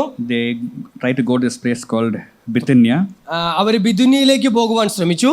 And it says the Spirit of Jesus did not allow them to go there. ബിഥുന്യയിലേക്ക് പോകുവാനും യേശുവിന്റെ ആത്മാവ് അവരെ സമ്മതിച്ചില്ല. So this is very intriguing because they were there for the gospel, yet God did not let them go to certain areas. അവരെ സുവിശേഷം പ്രസംഗിക്കാനാണ് പോകുന്നത്, പക്ഷേ ദൈവത്തിന്റെ ആത്മാവ് ചില സ്ഥലത്ത് പോകാൻ അവരെ സമ്മതിച്ചില്ല. Exactly. Why is that so? അതെന്തുകൊണ്ടാണ്? Let's answer that. Turn to 1 Peter chapter 1 verse 1. നമുക്ക് അതിന് ഉത്തരം 1 പത്രോസിന്റെ ലേഖനം 1 Peter chapter 1 verse 1. 1 അധ്യായം 1. Yeah, verse 1. 1 അധ്യായം 1. 1 Peter 1 പത്രോസ് 1:1. യേശുക്രിസ്തുവിന്റെ അപ്പോസ്തലനായ പത്രോസ് പൊന്തിസിലും ഗലാത്തിയിലും കപ്പദോക്കിയയിലും ആസിയയിലും ബിഥുന്യയിലും. So here Peter is writing to a group of believers, and Peter is mentioning both of these places, which means Peter had a ministry there. അപ്പോസ്തല പ്രവൃത്തിയിൽ നമ്മൾ കണ്ട 2 സ്ഥലങ്ങൾ ഇവിടെ അപ്പോസ്തലനായ പത്രോസ് എഴുതി വെച്ചിട്ടുണ്ട്. കാര്യം എന്താണെന്ന് വെച്ചാൽ പത്രോസിന് അവിടെ ശുശ്രൂഷ ഉണ്ടായിരുന്നു. So Paul was forbidden from going there. പൗലോസിനെ അങ്ങോട്ട് പോകാൻ ദൈവത്തിന്റെ ആത്മാവ് വിലക്കി. But Peter was given a ministry right there. പക്ഷെ പത്രോസിനെ അങ്ങോട്ട് ദൈവത്തിന്റെ ആത്മാവ് നടത്തി. So what does this mean? ഇതെന്താ നിങ്ങളെ പഠിപ്പിക്കുന്നത്? It means that everybody is not meant to be everywhere. ഇതിന്റെ അർത്ഥം എല്ലാവരും എല്ലാ സ്ഥലത്തേക്കും പോകാനുള്ളവരല്ല. Because from where I come from, ഞാൻ വരുന്നത് in Vellore, it's a sin to leave CMC. It is a big sin to leave CMC Vellore. ഞാൻ വരുന്നത് വെല്ലൂർ CMCയിൽ നിന്നാണ്. CMCയിൽ നിന്ന് ഒരാൾ പോകുക എന്നുള്ളത് വലിയ കൊടിയ പാപമാണ്. Exactly. So, but then here the word is clear, and I've shared with you how scripture influenced each and every turn in my journey. ഇവിടെ ദൈവവചനം വളരെ വ്യക്തമായി പറയുന്നു എൻ്റെ ജീവിതയാത്രയിൽ എങ്ങനെയാണ് ദൈവത്തിന്റെ വചനം എന്നെ സ്വാധീനിച്ചത്. Guys, only one thing matters. ഒരു കാര്യം മാത്രമേ ഇതിനകത്ത് ഒരു കാര്യം മാത്രമേ ഉള്ളൂ. Following God. ദൈവത്തെ പിൻപറ്റുക. Sometimes some students come and tell me, ചില സമയത്ത് ചില വിദ്യാർത്ഥികൾ എന്നോട് വന്ന് പറയും, I want to do something different. I want to do something outside the box. എന്നോട് വന്ന് പറയും, എനിക്ക് എന്തെങ്കിലും വ്യത്യസ്തമായി ചെയ്യണം, ഈ ചിന്തയ്ക്കകത്ത് നിന്ന് എന്തെങ്കിലും ചെയ്യണം. But guys, that's the wrong starting point. അത് ഞാൻ അവരോട് പറയും, അത് ഒരു തെറ്റായ തുടക്കമാണ്. Don't be obsessed with doing something different. വ്യത്യസ്തമാർന്ന എന്തെങ്കിലും ചെയ്യാനുള്ള ചിന്തയിൽ ജീവിക്കരുത്. You be focused on following God. നിങ്ങൾ ചിന്തിക്കേണ്ട ഒരു കാര്യം ദൈവത്തെ പിൻപറ്റുവാൻ ചിന്തിക്കുക. And whatever God leads you to do, എന്തൊക്കെ ദൈവം നിങ്ങളോട് ചെയ്യാൻ പറയുന്നു, whether it is inside the box or outside the box, doesn't matter. അത് അകത്തോ പുറത്തോ ആയാലും കുഴപ്പമില്ല. What matters is that you obeyed God. എന്താണ് കാര്യം എന്നുള്ളത് ദൈവത്തെ അനുസരിക്കുക എന്നുള്ളതാണ്. So when your assignment is done, the Lord will say, well done, good and faithful servant. ദൈവം പറഞ്ഞ കാര്യം ചെയ്തു തീർക്കുമ്പോൾ ഒടുവിൽ കർത്താവ് നമ്മളോട് പറയും, നല്ലവനും വിശ്വസ്തനുമായ ദാസനെ, come enter into the joy of your master. നിന്റെ യജമാനന്റെ സന്തോഷത്തിലേക്ക് പ്രവേശിച്ചു കൊള്ളുക.